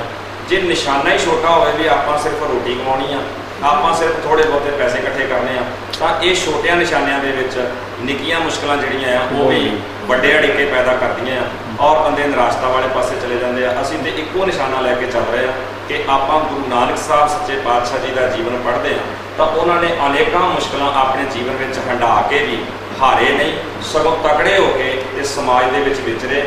ਹਰ ਬੁਰਾਈ ਨੂੰ ਉਹਨਾਂ ਨੇ ਵੰਗਾਰਿਆ, ਚੈਲੰਜ ਕੀਤਾ ਔਰ ਹਰ ਬੁਰਾਈ ਦਾ ਟਾਕਰਾ ਕਰਦਿਆਂ ਹੋਇਆਂ ਸਹਿਬ ਸੱਚੇ ਪਾਤਸ਼ਾਹ ਜੀ ਨੇ ਉਸ ਅਕਾਲ ਪੁਰਖ ਜੀ ਦਾ ਸੁਨੇਹਾ ਜਿਹੜਾ ਆ ਉਹ ਘਰ ਘਰ ਵਿੱਚ ਵੀ ਪਹੁੰਚਾਇਆ, ਹਰ ਦੁਨੀਆ ਦੇ ਕੋਨੇ ਵਿੱਚ ਪਹੁੰਚਾਉਣ ਲਈ ਉਹਨਾਂ ਨੇ ਯਤਨ ਕੀਤਾ ਹੈ। ਸੋ ਸਾਡਾ ਨਿਸ਼ਾਨਾ ਵੱਡਾ ਹੋਣਾ ਚਾਹੀਦਾ ਹੈ, ਮੁਸ਼ਕਲਾਂ ਕੋਈ ਵੱਡੀਆਂ ਨਹੀਂ ਆ। ਜੇ ਅਸੀਂ ਹੌਸਲਾ ਧਾਰ ਕੇ ਗੁਰੂ ਗ੍ਰੰਥ ਸਾਹਿਬ ਦੀ ਬਾਣੀ ਮੁਤਾਬਕ ਤੁਰ ਪਈਏ ਤੇ ਇਹ ਮੁਸ਼ਕਲਾਂ ਸਾਨੂੰ ਕਦੀ ਰੋਕ ਨਹੀਂ ਸਕਦੀਆਂ। ਤੁਰਦੇ ਰਹਿਣਾ, ਸਾਡਾ ਸਫ਼ਰ ਜਾਰੀ ਰਹਿਣਾ, ਸਾਡਾ ਜਿਹੜਾ ਆ ਉਹ ਕਰਮ ਪੜਨਾ ਚਾਹੀਦਾ। ਸਾਂਝੇ ਤੌਰ ਤੇ ਇਸ ਚੈਨਲ ਦੇ ਰਾਹੀਂ ਜਿੱਥੇ ਅਸੀਂ ਤੁਹਾਡਾ ਬੱਚਿਆਂ ਧੰਨਵਾਦ ਕਰਦੇ ਹਾਂ, ਤੁਹਾਡੇ ਚੈਨਲ ਵਾਲੇ ਸਾਰੇ ਸਟਾਫ ਦਾ, ਪਰਿਵਾਰ ਦਾ, ਸਰੋਤਾ ਜਨ ਇਸ ਧੰਨਵਾਦ ਕਰਦੇ ਹਾਂ। ਇੱਕ ਮੈਂ ਬੇਨਤੀ ਕਰਨੀ ਚਾਹੁੰਦਾ ਜ਼ਰੂਰ, ਖਾਸ ਤੌਰ ਤੇ NRI ਵੀਰ ਜਿਹੜੇ ਹੁੰਦੇ ਨੇ ਸਾਡੇ ਸਤਿਕਾਰਯੋਗ ਨੇ, ਇੱਥੋਂ ਵਾਲੇ ਵੀਰ ਸਾਡੇ ਸਾਰੇ ਸਤਿਕਾਰਯੋਗ ਹੈ ਜੀ। ਆਮ ਕਰਕੇ ਸੱਭਿਆਚਾਰਕ ਪ੍ਰੋਗਰਾਮ ਦੇ ਉੱਤੇ ਲੱਖਾਂ ਰੁਪਈਆ ਰੋੜ ਜਾਂਦੇ, ਸਾਰੇ ਤਾਂ ਨਹੀਂ ਹੋਣਗੇ ਪਰ ਕੁਝ ਤੇ ਹੋਣਗੇ। ਉਹ ਲੱਖਾਂ ਰੁਪਈਆ ਰੋੜਿਆ ਹੋਇਆ ਕੁਝ ਘੰਟਿਆਂ ਵਿੱਚ ਉਹਦਾ ਲਾਭ ਕੋਈ ਨਹੀਂ। ਜੇ ਅਸੀਂ ਇੱਕ ਬੇਨਤੀ ਕੀਤੀ ਆ ਖਾਸ ਤੌਰ 'ਤੇ ਸਾਰੀ ਸੰਗਤ ਨੂੰ ਕਿ ਆਪੋ ਆਪਣਾ ਪਿੰਡ ਸੰਭਾਲੋ, ਆਪੋ ਆਪਣਾ ਸ਼ਹਿਰ ਸੰਭਾਲੋ, ਆਪੋ ਆਪਣਾ ਗਲੀ ਮੁਹੱਲਾ ਸੰਭਾਲੋ। ਵੀ ਇੱਕ ਪ੍ਰਚਾਰਕ ਨੂੰ ਆਪਣੇ ਪਿੰਡ ਦੇ ਅੰਦਰ ਬਿਠਾ ਕੇ ਉਹਨੂੰ ਇਹ ਕਹਿਣਾ ਕਿ ਜਿਹੜੇ ਪਿੰਡ ਦੇ ਨੌਜਵਾਨ ਬੱਚੇ ਤੇ ਬੱਚੀਆਂ ਨੇ, ਇਹਨਾਂ ਦੀ ਕੇਵਲ ਰਾਤ ਨੂੰ ਸ਼ਾਮ ਨੂੰ ਇੱਕ ਕਲਾਸ ਲਾ ਲਾ ਗੁਰਦੁਆਰੇ ਵਿੱਚ, ਅਸੀਂ ਆਉਣ ਵਾਲੀ ਪੀੜ੍ਹੀ ਨੂੰ ਸੰਭਾਲ ਲਈਏ। ਇਹ ਮੈਂ ਅਪੀਲ ਕਰਾਂਗਾ, ਬੇਨਤੀ ਕਰਾਂਗਾ ਪੁਰਜ਼ੋਰ ਸ਼ਬਦਾਂ ਵਿੱਚ ਵੀ ਜਿੱਥੇ ਤੁਸੀਂ ਪਰਮਾਤਮਾ ਨੇ ਤੁਹਾਨੂੰ ਸੁੱਖ ਦਿੱਤੇ ਨੇ, ਕਮਾਈ ਹੈ, ਸਭ ਕੁਛ ਹੈ, ਉੱਥੇ ਥੋੜ੍ਹੇ ਜਿਹੇ ਸੇਵਾ ਦੇ ਨਾਲ ਅਸੀਂ ਆਪਣੇ ਨਗਰ ਨੂੰ, ਨੌਜਵਾਨ ਪੀੜ੍ਹੀ ਨੂੰ ਸੰਭਾਲ ਸਕਦੇ ਹਾਂ ਅਤੇ ਸਾਡੀ ਜਿਹੜੀ ਸੋਚ ਆ, ਬੁਲੰਦੀ ਆ, ਉਹ ਸਾਡੀ ਹੋਰ ਉੱਚੀ। ਨਾਲ ਇਹਦੇ ਨਾਲ ਇੱਕ ਗੱਲ ਹੋਰ ਆ ਜੀ, ਜਿਹੜਾ ਗੈਪ ਪਿਆ ਸੀ ਨਾ ਪੜ੍ਹਾਈ ਦਾ, ਐਜੂਕੇਸ਼ਨ ਦਾ, ਬੱਚਿਆਂ ਨੂੰ ਗੁਰਮਤ ਤੋਂ ਬਹੁਤ ਦੂਰ ਚਲੇ ਗਏ। ਆਪਾਂ ਥੋੜ੍ਹਾ ਜਿਹਾ ਪਿੱਛੇ ਜਾਈਏ, ਧੰਨ ਗੁਰੂ ਅੰਗਦ ਸਾਹਿਬ ਖਡੂਰ ਸਾਹਿਬ ਕੀ ਕਰ ਰਹੇ ਸਨ ਜਦੋਂ ਸ਼ੇਰ ਖਾਂ ਸੂਰੀ ਕੋਲੋਂ ਹਮਾਊਂ ਹਾਰ ਖਾ ਕੇ ਆ ਰਿਹਾ, ਅਤੇ ਗੁਰੂ ਅੰਗਦ ਸਾਹਿਬ ਬੱਚੇ ਪੜ੍ਹਾ ਰਹੇ ਸਨ। ਹੁਣ ਅੱਜ ਦੇ ਸਮੇਂ 'ਚ ਇੱਕ ਡੇਰੇਦਾਰ ਬਾਬਾ ਮੁਖੀ ਹੋਵੇ ਅਤੇ ਉਹ ਬੱਚਿਆਂ ਨੂੰ ਕਦੀ ਵੀ ਨਹੀਂ ਪੜ੍ਹਾਏਗਾ। ਉਹ ਤਾਂ ਟੋਕਰੀ ਭਾਵੇਂ ਢਵਾਏ, ਪਿੰਡਾਂ ਦੇ ਵਿੱਚੋਂ ਟਰਾਲੀਆਂ ਟਰੈਕਟਰ ਭੜ ਕੇ ਆ ਜਾਣ ਅਤੇ ਉੱਥੇ 'ਚ ਬੱਚਾ ਬਣਾ ਲਓ, ਉੱਥੇ ਖੁਰਲੀ ਬਣਾ ਲਓ, ਪਰ ਬੱਚਿਆਂ ਨੂੰ ਨਹੀਂ ਪੜ੍ਹਾਏਗਾ। ਗੁਰੂ ਸਾਹਿਬ ਨੇ ਅਸਲ 'ਚ ਦੂਰਦਰਸ਼ੀ ਨਾਲ ਵੇਖਿਆ ਕਿ ਬ੍ਰਾਹਮਣ ਨੇ ਪੜ੍ਹਾਈ ਦੇ ਸਾਰੇ ਅੱਖ ਰਾਖਵੇਂ ਰੱਖੇ ਆ ਵੀ ਮੈਂ ਵਿਦਿਆ ਪੜ੍ਹ ਸਕਦਾ, ਮੈਂ ਪੜ੍ਹਾ ਸਕਦਾ, ਕਿਹਨੂੰ ਪੜ੍ਹਾਉਣੀ ਹੈ ਮੇਰੀ ਮਰਜ਼ੀ ਹੈ। ਗੁਰੂ ਸਾਹਿਬ ਨੇ ਇਸ ਫਰਕ ਨੂੰ ਜਿਹੜਾ ਸੀ ਉਹ ਪਾਸੇ ਕਰਤਾ। ਸ਼ੁਰੂ ਤੋਂ ਪੜ੍ਹਾਈ, ਹੁਣ ਜਦੋਂ ਬੱਚਿਆਂ ਨੂੰ ਪੜ੍ਹਾ ਰਹੇ ਹੋਣਗੇ ਤਾਂ ਉਹ 'ਚ ਆਮ ਵਰਗ ਦੇ ਬੱਚੇ ਵੀ ਹੋਣਗੇ, ਦਲਿਤ ਵੀ ਹੋਏਗਾ, ਜਾਤ ਪਾਤ ਨਹੀਂ ਵੇਖੀ ਜਾਂਦੀ ਹੋਏਗੀ, ਗਿਆਨ ਦਿੱਤਾ ਬੱਚਿਆਂ ਤੋਂ। ਹੁਣ ਉਹ ਬੱਚਿਆਂ ਦੀ ਪੜ੍ਹਾਈ ਤੋਂ ਗੁਰੂ ਸਾਹਿਬ ਨੇ ਵੇਖਿਆ ਵੀ ਬੱਚਿਆਂ ਦੀ ਪੜ੍ਹਾਈ ਤੋਂ ਗੱਲ ਸ਼ੁਰੂ ਕੀਤੀ, ਗਿਆਨ ਦਿੱਤਾ, ਵਿਚਾਰ ਚਰਚਾ ਚੱਲੀ। ਹੁਣ ਜਦੋਂ ਭਾਈ ਜੇਠਾ ਵਰਗੇ ਅਕਬਰ ਦਰਬਾਰ ਜਾ ਕੇ ਵਿਚਾਰ ਵਟਾਂਦਰਾ ਕਰਦੇ ਆ, ਪਰ ਉਹਨਾਂ ਨੂੰ ਕੇਵਲ ਘੂਣੀਆਂ ਵੇਚਦੇ ਤੇ ਟੋਕਰੀ ਢੋਂਦਿਆਂ ਵਿਖਾਇਆ, ਕਿਸੇ ਨੇ ਵਿਚਾਰ ਚਰਚਾ ਕਰਦੇ ਨਹੀਂ ਵਿਖਾਇਆ ਗਿਆ। ਇਹ ਕੈਂਪ ਇਸ ਕਰਕੇ ਆਰੰਭ ਕੀਤੇ ਗਏ ਸਨ ਕਿ ਜਿਹੜੇ ਵੱਡੇ ਬੰਦੇ ਹੋ ਚੁੱਕੇ ਆ ਉਹਨਾਂ ਨੂੰ ਮੋੜਨਾ ਬੜਾ ਔਖਾ। ਜਿਹੜਾ ਦਰਖਤ ਹੁੰਦਾ ਛੋਟਾ, ਉਹ 'ਚ ਲਚਕ ਹੁੰਦੀ ਆ, ਬੱਚੇ 'ਚ ਲਚਕ ਵਾ, ਉਹਨੂੰ ਜਿੱਧਰ ਮਰਜ਼ੀ ਮੋੜ ਸਕਦੇ ਆ। ਹੁਣ ਅਸੀਂ ਜਦੋਂ ਕੈਂਪਾਂ 'ਚ ਬੱਚਿਆਂ ਨਾਲ ਜਾ ਗੱਲ ਕਰਦੇ ਹਾਂ, ਹੁਣ ਪਿਛਲੇ ਦਿਨ ਜਦੋਂ ਸਿੱਖੀ ਲਹਿਰ ਆਰੰਭ ਕੀਤੀ, ਵੀਰ ਗੁਰਜੰਟ ਸਿੰਘ ਨਾਲ ਗੱਲ ਵਾਪਰੀ ਆ ਕਿ ਅਸੀਂ ਸਿਰੀਏ ਵਾਲੇ ਇਲਾਕੇ 'ਚ ਗਏ, ਇੱਧਰ ਮੋਗੇ ਜ਼ਿਲ੍ਹੇ ਦੇ ਵਿੱਚ, ਅਤੇ ਛੋਟੇ ਬੱਚਿਆਂ ਨੂੰ ਪੁੱਛਿਆ ਗਿਆ ਸ਼ਰਾਬ ਤੁਸੀਂ ਕਦੀ ਨਾ ਸੁਣਿਆ, ਤੁਸੀਂ ਨਾ ਸੁਣਨ ਦੀ ਗੱਲ ਦੱਸੋ। ਵੀ ਬਾਹਰਲੇ ਵੀਰਾਂ ਨੂੰ ਦੱਸਣਾ ਚਾਹਾਂਗੇ ਵੀ ਉਹਨਾਂ 'ਚੋਂ ਕਈ ਬੱਚੇ ਹੱਥ ਖੜੇ ਕੀਤੇ, ਪੀ ਕੇ ਵੀ ਵੇਖੀ ਆ। ਹੁਣ ਅੰਦਾਜ਼ਾ ਲਗਾਓ, ਨਾ ਸੁਣਨਾ ਤਾਂ ਬਹੁਤ ਦੂਰ ਦੀ ਗੱਲ, ਉਹਨਾਂ ਪੀ ਕੇ ਵੇਖੀ ਆ। ਅਤੇ ਸਿਰੀਏ ਵਾਲੇ ਪਿੰਡ ਵਿੱਚ 2007 ਤੋਂ ਪਹਿਲਾਂ ਗੁਰਦੁਆਰਾ ਹੀ ਹੈ ਨਹੀਂ। ਹੁਣ ਕਿੱਥੋਂ ਗਿਆਨ ਦੀ ਗੱਲ ਚੱਲਣੀ ਸੀ, ਕਿੱਥੋਂ ਵਿਚਾਰ ਹੋਣੀ ਸੀ। ਇਹ ਚੀਜ਼ ਨੂੰ ਵੇਖ ਕੇ ਤੇ ਹਰ ਸਾਲ 35 ਤੋਂ 40 ਹਜ਼ਾਰ ਤੱਕ ਬੱਚਿਆਂ ਦੇ ਨਾਲ ਵਿਚਾਰ ਚਰਚਾ ਚੱਲਦੀ ਆ। ਕਦੀ ਗਿਣਤੀ ਵੱਧ ਜਾਂਦੀ ਆ, ਕਦੀ ਘਟ ਜਾਂਦੀ ਆ, ਪਰ ਜਿਹੜੇ ਬੱਚੇ ਉਹਨਾਂ ਕੈਂਪਾਂ ਵਿੱਚ ਆ ਰਹੇ ਆ ਉਹ ਨਸ਼ਿਆਂ ਤੋਂ ਰਹਿਤ ਹੋ ਰਹੇ ਆ, ਚੰਗੇ ਸਮਾਜ ਦੀ ਸਿਰਜਣਾ ਕਰਨਗੇ। ਇਹ ਸੁਪਨਾ ਵਾ। ਤੇ ਬਾਹਰਲੇ ਵੀਰਾਂ ਨੂੰ ਹੱਥ ਜੋੜ ਕੇ ਬੇਨਤੀ ਆ ਕਿ ਜਿਹੜੇ ਬਾਹਰ ਬਾਬੇ ਗਰਾਹੀਆਂ ਕਰਨ ਜਾਂਦੇ ਆ, ਥੋੜ੍ਹਾ ਜਿਹਾ ਤਰਲਾ। ਮੈਂ ਤੇ ਇੱਕ ਪਿਛਲੇ ਦਿਨ ਨਿਊਜ਼ੀਲੈਂਡ ਗਿਆ ਅਤੇ ਉੱਥੇ ਮੈਂ ਸਟੇਜ 'ਤੇ ਗੱਲ ਬੋਲੀ ਅਤੇ ਇੱਕ ਮੈਨੂੰ ਬਜ਼ੁਰਗ ਬਾਹਰ ਆਣ ਕੇ ਆਂਦਾ, ਪੁੱਤਰ ਆ ਜਿਹੜੀਆਂ ਗੱਲਾਂ ਵਾ ਇਹ ਪੰਜਾਬ ਦੇ ਸਿੱਖਾਂ ਨੂੰ ਜਾ ਕੇ ਦੱਸੋ, ਸਾਨੂੰ ਕਿਉਂ ਦੱਸਦੇ ਜੀ। ਅਤੇ ਮੈਂ ਇੱਕ ਬੇਨਤੀ ਕੀਤੀ ਸੀ, ਮੈਂ ਕਿਹਾ ਵੀ ਜਦੋਂ ਬਾਹਰ ਇੱਕ ਬਾਬਾ ਗ੍ਰਾਹੀ ਕਰਨ ਆਉਂਦਾ ਨਾ ਅਤੇ ਉਹ ਇੱਕੇ ਬੰਦੇ ਦੇ ਕੋਲੋਂ ਹਜ਼ਾਰਾਂ ਡਾਲਰ ਲੈ ਜਾਂਦਾ, ਅਤੇ ਪੰਜਾਬ ਦੇ ਵਿੱਚੋਂ ਇੱਕ ਬੰਦੇ ਕੋਲੋਂ ਅਸੀਂ ਇੱਕ ਬਾਬਾ ਕਣਕ ਦੀ ਬੋਰੀ ਲਵੇ, ਅਤੇ ਅਸੀਂ ਪੰਜਾਬ ਦੇ 200 ਬੰਦੇ ਨੂੰ ਸਮਝਾਵਾਂਗੇ ਅਤੇ ਬਾਹਰਲੇ ਇੱਕ ਨੂੰ ਸਮਝਾਉਣਾ ਇੱਕ ਬਰਾਬਰ ਆ। ਇਹਦਾ ਮਤਲਬ ਬਾਹਰਲੀ ਕੰਟਰੀ ਦਾ ਇੱਕ ਬੰਦਾ ਸਾਡੇ ਕੋਲ ਬੈਠਾ ਹੋਵੇ, ਉਹਨੂੰ ਗੁਰਮਤਿ ਸਮਝਾਉਣੀ ਅਤੇ ਪੰਜਾਬ ਦੇ 200 ਨੂੰ ਸਮਝਾਉਣੀ ਇੱਕ ਬਰਾਬਰ ਆ। ਕਿਉਂਕਿ ਇਹਨਾਂ 200 ਨੇ ਵੀ ਉਹਨੇ ਬਾਬੇ ਦੇ ਡੇਰੇ 'ਚ ਪੈਸੇ ਨਹੀਂ ਚੜਾਉਣੇ ਜਿੰਨੇ ਬਾਹਰਲੇ ਇਕੱਲੇ ਨੇ ਚੜਾ ਦੇਣੇ ਆ। ਇਸ ਕਰਕੇ ਹੱਥ ਜੋੜ ਕੇ ਬੇਨਤੀ ਆ ਕਿ ਜਿੰਨੇ ਵੀ ਬਾਹਰਲੇ ਵੀਰ ਸਿੱਖ ਨੇ, ਜਿੰਨੀਆਂ ਕਬਰਾਂ ਪੱਕੀਆਂ ਕਰਾਈਆਂ, ਡੇਰਿਆਂ ਦੇ ਵਿੱਚ ਜਾ ਕੇ ਮਾਰਬਲ ਤੇ ਸੋਨਾ ਲਵਾਇਆ, ਜੇ ਆਪਣਾ ਪਿੰਡ ਸਾਂਭ ਲਈਏ, ਪਿੰਡਾਂ ਵਿੱਚ ਪ੍ਰਚਾਰਕ ਜਾਂ ਪਿੰਡਾਂ ਵਿੱਚ ਐਂਬੂਲੈਂਸ ਇੱਦਾਂ ਦਾ ਕੋਈ ਨਿੱਕੇ ਹਸਪੀਟਲ ਬਣਾ ਲਈਏ ਤਾਂ ਕਿ ਅਸੀਂ ਲੋਕ ਭਲਾਈ ਦੇ ਕੰਮ ਸਾਡੇ ਸੀ ਅਤੇ ਜਿਹੜੇ ਈਸਾਈ ਲੋਕ, ਕ੍ਰਿਸਚਨ ਲੋਕ ਜਿਹੜੇ ਉਹ ਆਪਣੇ ਵੱਲ ਲੈ ਗਏ ਆ। ਅਤੇ ਅੱਜ ਕਿਉਂ ਨਹੀਂ ਅਸੀਂ ਇਹ ਵਿਚਾਰ ਨੂੰ ਲਾਗੂ ਕਰ ਸਕਦੇ ਆ ਜੇ ਸਾਡੇ ਬਾਹਰਲੀਆਂ ਕੰਟਰੀਆਂ ਵਾਲੇ ਵੀਰ ਜਾਗ ਪੈਣ ਅਤੇ ਅਸੀਂ ਫਿਰ ਆਪਣੇ ਇਸ ਦੇਸ਼ ਨੂੰ ਉਹ ਵਸਦਾ ਗੁਰਾਂ ਦੇ ਨਾਂ 'ਤੇ ਬਣਾ ਸਕਦੇ ਹਾਂ। ਪਰ ਕਦੋਂ ਬਣਾਵਾਂਗੇ? ਜਦੋਂ ਸਾਡੇ ਵਿੱਚ ਏਕਤਾ, ਪਿਆਰ, ਇਤਫਾਕ ਗੁਰਬਾਣੀ ਦੇ ਆਧਾਰ 'ਤੇ ਆਏਗਾ। ਹਾਂਜੀ, ਹੁਣ ਮੈਂ ਬਹੁਤ ਧੰਨਵਾਦ ਕਰਦੀ ਹਾਂ ਸਾਡੇ ਸਤਿਕਾਰਯੋਗ ਸਮੂਹ ਸਟਾਫ ਦਾ ਜੋ ਗੁਰਮਤਿ ਗਿਆਨ ਮਿਸ਼ਨਰੀ ਕਾਲਜ ਦੇ ਨਾਲ ਸੰਬੰਧ ਰੱਖਦੇ ਨੇ, ਸਾਡੇ ਸਾਰੇ ਹੀ ਪੜ੍ਹਾਉਣ ਵਾਲੇ ਵੀਰ, ਸਾਡੇ ਪ੍ਰਿੰਸੀਪਲ ਸਾਹਿਬ, ਅਤੇ ਇਹਨਾਂ ਨੇ ਇੰਨੀਆਂ ਵਧੀਆ ਗੱਲਾਂ ਦੱਸੀਆਂ ਨੇ ਸਾਨੂੰ। ਅਤੇ ਮੈਨੂੰ ਲੱਗਦਾ ਕਿ ਪੰਜ ਚੌਕ ਪ੍ਰੋਗਰਾਮ ਦੇ ਰਾਹੀਂ ਜਿਹਦੇ ਤੱਕ ਵੀ ਇਹ ਗੱਲਾਂ ਪਹੁੰਚੀਆਂ ਹੋਣਗੀਆਂ, ਉਹ ਜ਼ਰੂਰ ਕਰਮ ਕਾਂਡਾਂ ਤੋਂ ਰਹਿਤ ਹੋ ਕੇ ਗੁਰੂ ਨਾਨਕ ਸਾਹਿਬ ਦੀ ਵਿਚਾਰਧਾਰਾ ਨੂੰ ਚੰਗੀ ਤਰ੍ਹਾਂ ਅਪਣਾ ਕੇ ਜਿੱਥੇ ਆਪ ਗੁਰਮਤਿ ਆਸ਼ੇ ਮੁਤਾਬਕ ਜੀਵਨ ਜੀਏਗਾ, ਉੱਥੇ ਹੋਰਾਂ ਨੂੰ ਵੀ ਇੱਕ ਚਾਨਣ ਮੁਨਾਰੇ ਦੇ ਤੌਰ 'ਤੇ ਕੰਮ ਕਰਕੇ ਵਿਖਾਏਗਾ। ਕਿਉਂਕਿ ਜਿਹੜੇ ਗੁਰਸਿੱਖ ਨੇ ਨਾ, ਉਹ ਸਿਰਫ ਕਹਿਣੀ ਦੇ ਨਹੀਂ ਬਲਕਿ ਕਰਨੀ। ਗੁਰਮਤਿ ਹੈ ਜਿਹੜੀ, ਉਹ ਕਰਮਕਾਂਡ ਨਹੀਂ ਹੈ, ਇੱਕ ਵਿਖਾਵੇ ਦਾ ਧਰਮ ਨਹੀਂ ਹੈ, ਉਹ ਤਾਂ ਇੱਕ ਜਿਉਂਦੀ ਜਾਗਦੀ ਇੱਕ ਚੇਤਨਾ ਹੈ। ਇੱਕ ਇਹ ਕਹਿ ਲਈਏ ਕਿ ਆਪਣੇ ਪੂਰੇ ਕਰੈਕਟਰ ਦੇ ਰਾਹੀਂ, ਆਪਣੇ ਵਿਅਕਤੀਤਵ ਦੇ ਰਾਹੀਂ ਤੁਸੀਂ ਦਿਖਾਉਣਾ ਹੈ ਕਿ ਗੁਰੂ ਨਾਨਕ ਸਾਹਿਬ, ਗੁਰੂ ਗੋਬਿੰਦ ਸਿੰਘ ਸਾਹਿਬ ਨੇ ਇਹੋ ਜਿਹੇ ਸਿੱਖ ਦੀ ਕਲਪਨਾ ਕੀਤੀ ਸੀ ਅਤੇ ਮੇਰੇ ਰਾਹੀਂ ਤੁਸੀਂ ਸਾਕਾਰ ਰੂਪ ਦੇ ਵਿੱਚ ਉਹ ਦੇਖ ਸਕਦੇ। ਸੋ ਬਹੁਤ ਧੰਨਵਾਦ ਇਹਨਾਂ ਸਾਰੇ ਹੀ ਵੀਰਾਂ ਦਾ। ਪੰਜ ਚੌਕ ਪ੍ਰੋਗਰਾਮ ਦੇ ਰਾਹੀਂ ਤੁਸੀਂ ਇਹਨਾਂ ਸਾਰਿਆਂ ਨੂੰ ਮਿਲੇ ਹੋ। ਤੇ ਉਮੀਦ ਕਰਦੇ ਹਾਂ ਕਿ ਕਦੇ ਮੌਕਾ ਫਿਰ ਬਣੇਗਾ, ਸਬਬ ਬਣੇਗਾ ਇਹਨਾਂ ਦੇ ਨਾਲ ਫਿਰ ਖੁੱਲੀਆਂ ਵਿਚਾਰਾਂ ਕਰਨ ਦਾ। ਆਪਾਂ ਇੱਕ ਵਾਰੀ ਫਿਰ ਮੌਕਾ ਹਾਸਲ ਕਰਾਂਗੇ, ਗੱਲਬਾਤ ਕਰਾਂਗੇ, ਕਿਉਂਕਿ ਇੰਨੇ ਵਿਦਵਾਨ ਨੇ ਤੇ ਇਹਨਾਂ ਨਾਲ ਥੋੜੇ ਜਿਹੇ ਸੀਮਤ ਸਮੇਂ ਦੇ ਵਿੱਚ ਬਹੁਤੀਆਂ ਵਿਚਾਰਾਂ ਨਹੀਂ ਹੋ ਸਕੀਆਂ। ਬਹੁਤ ਬਹੁਤ ਧੰਨਵਾਦ ਤੁਹਾਡਾ ਸਾਨੂੰ ਟਾਈਮ ਦੇਣ ਦੇ ਲਈ, ਤੇ ਸਿੱਖ ਚੈਨਲ ਦੀਆਂ ਸਾਰੀਆਂ ਸੰਗਤਾਂ ਦਾ ਤਹਿ ਦਿਲੋਂ ਧੰਨਵਾਦ ਜਿਨ੍ਹਾਂ ਨੇ ਇਸ ਪ੍ਰੋਗਰਾਮ ਨੂੰ ਸੁਣਿਆ, ਤੇ ਸਿੱਖ ਚੈਨਲ ਨੂੰ ਤੁਸੀਂ ਸਪੋਰਟ ਕਰਦੇ ਹੋ, ਅੱਗੇ ਨੂੰ ਵੀ ਕਰਦੇ ਰਹੋ। ਤੇ ਸਰਬੱਤ ਦਾ ਭਲਾ, ਹੋਈਆਂ ਭੁੱਲਾਂ ਚੁੱਕਾਂ ਲਈ ਖਿਮਾ। ਅਸੀਂ ਆਪ ਜੀ ਨੂੰ ਤੇ ਸਾਡੇ ਸਤਿਕਾਰਯੋਗ ਵੀਰ ਜੀਆਂ ਨੂੰ ਫਤਿਹ ਬੁਲਾਉਂਦੇ ਹਾਂ। ਵਾਹਿਗੁਰੂ ਜੀ ਕਾ ਖਾਲਸਾ, ਵਾਹਿਗੁਰੂ ਜੀ ਕੀ ਫਤਿਹ।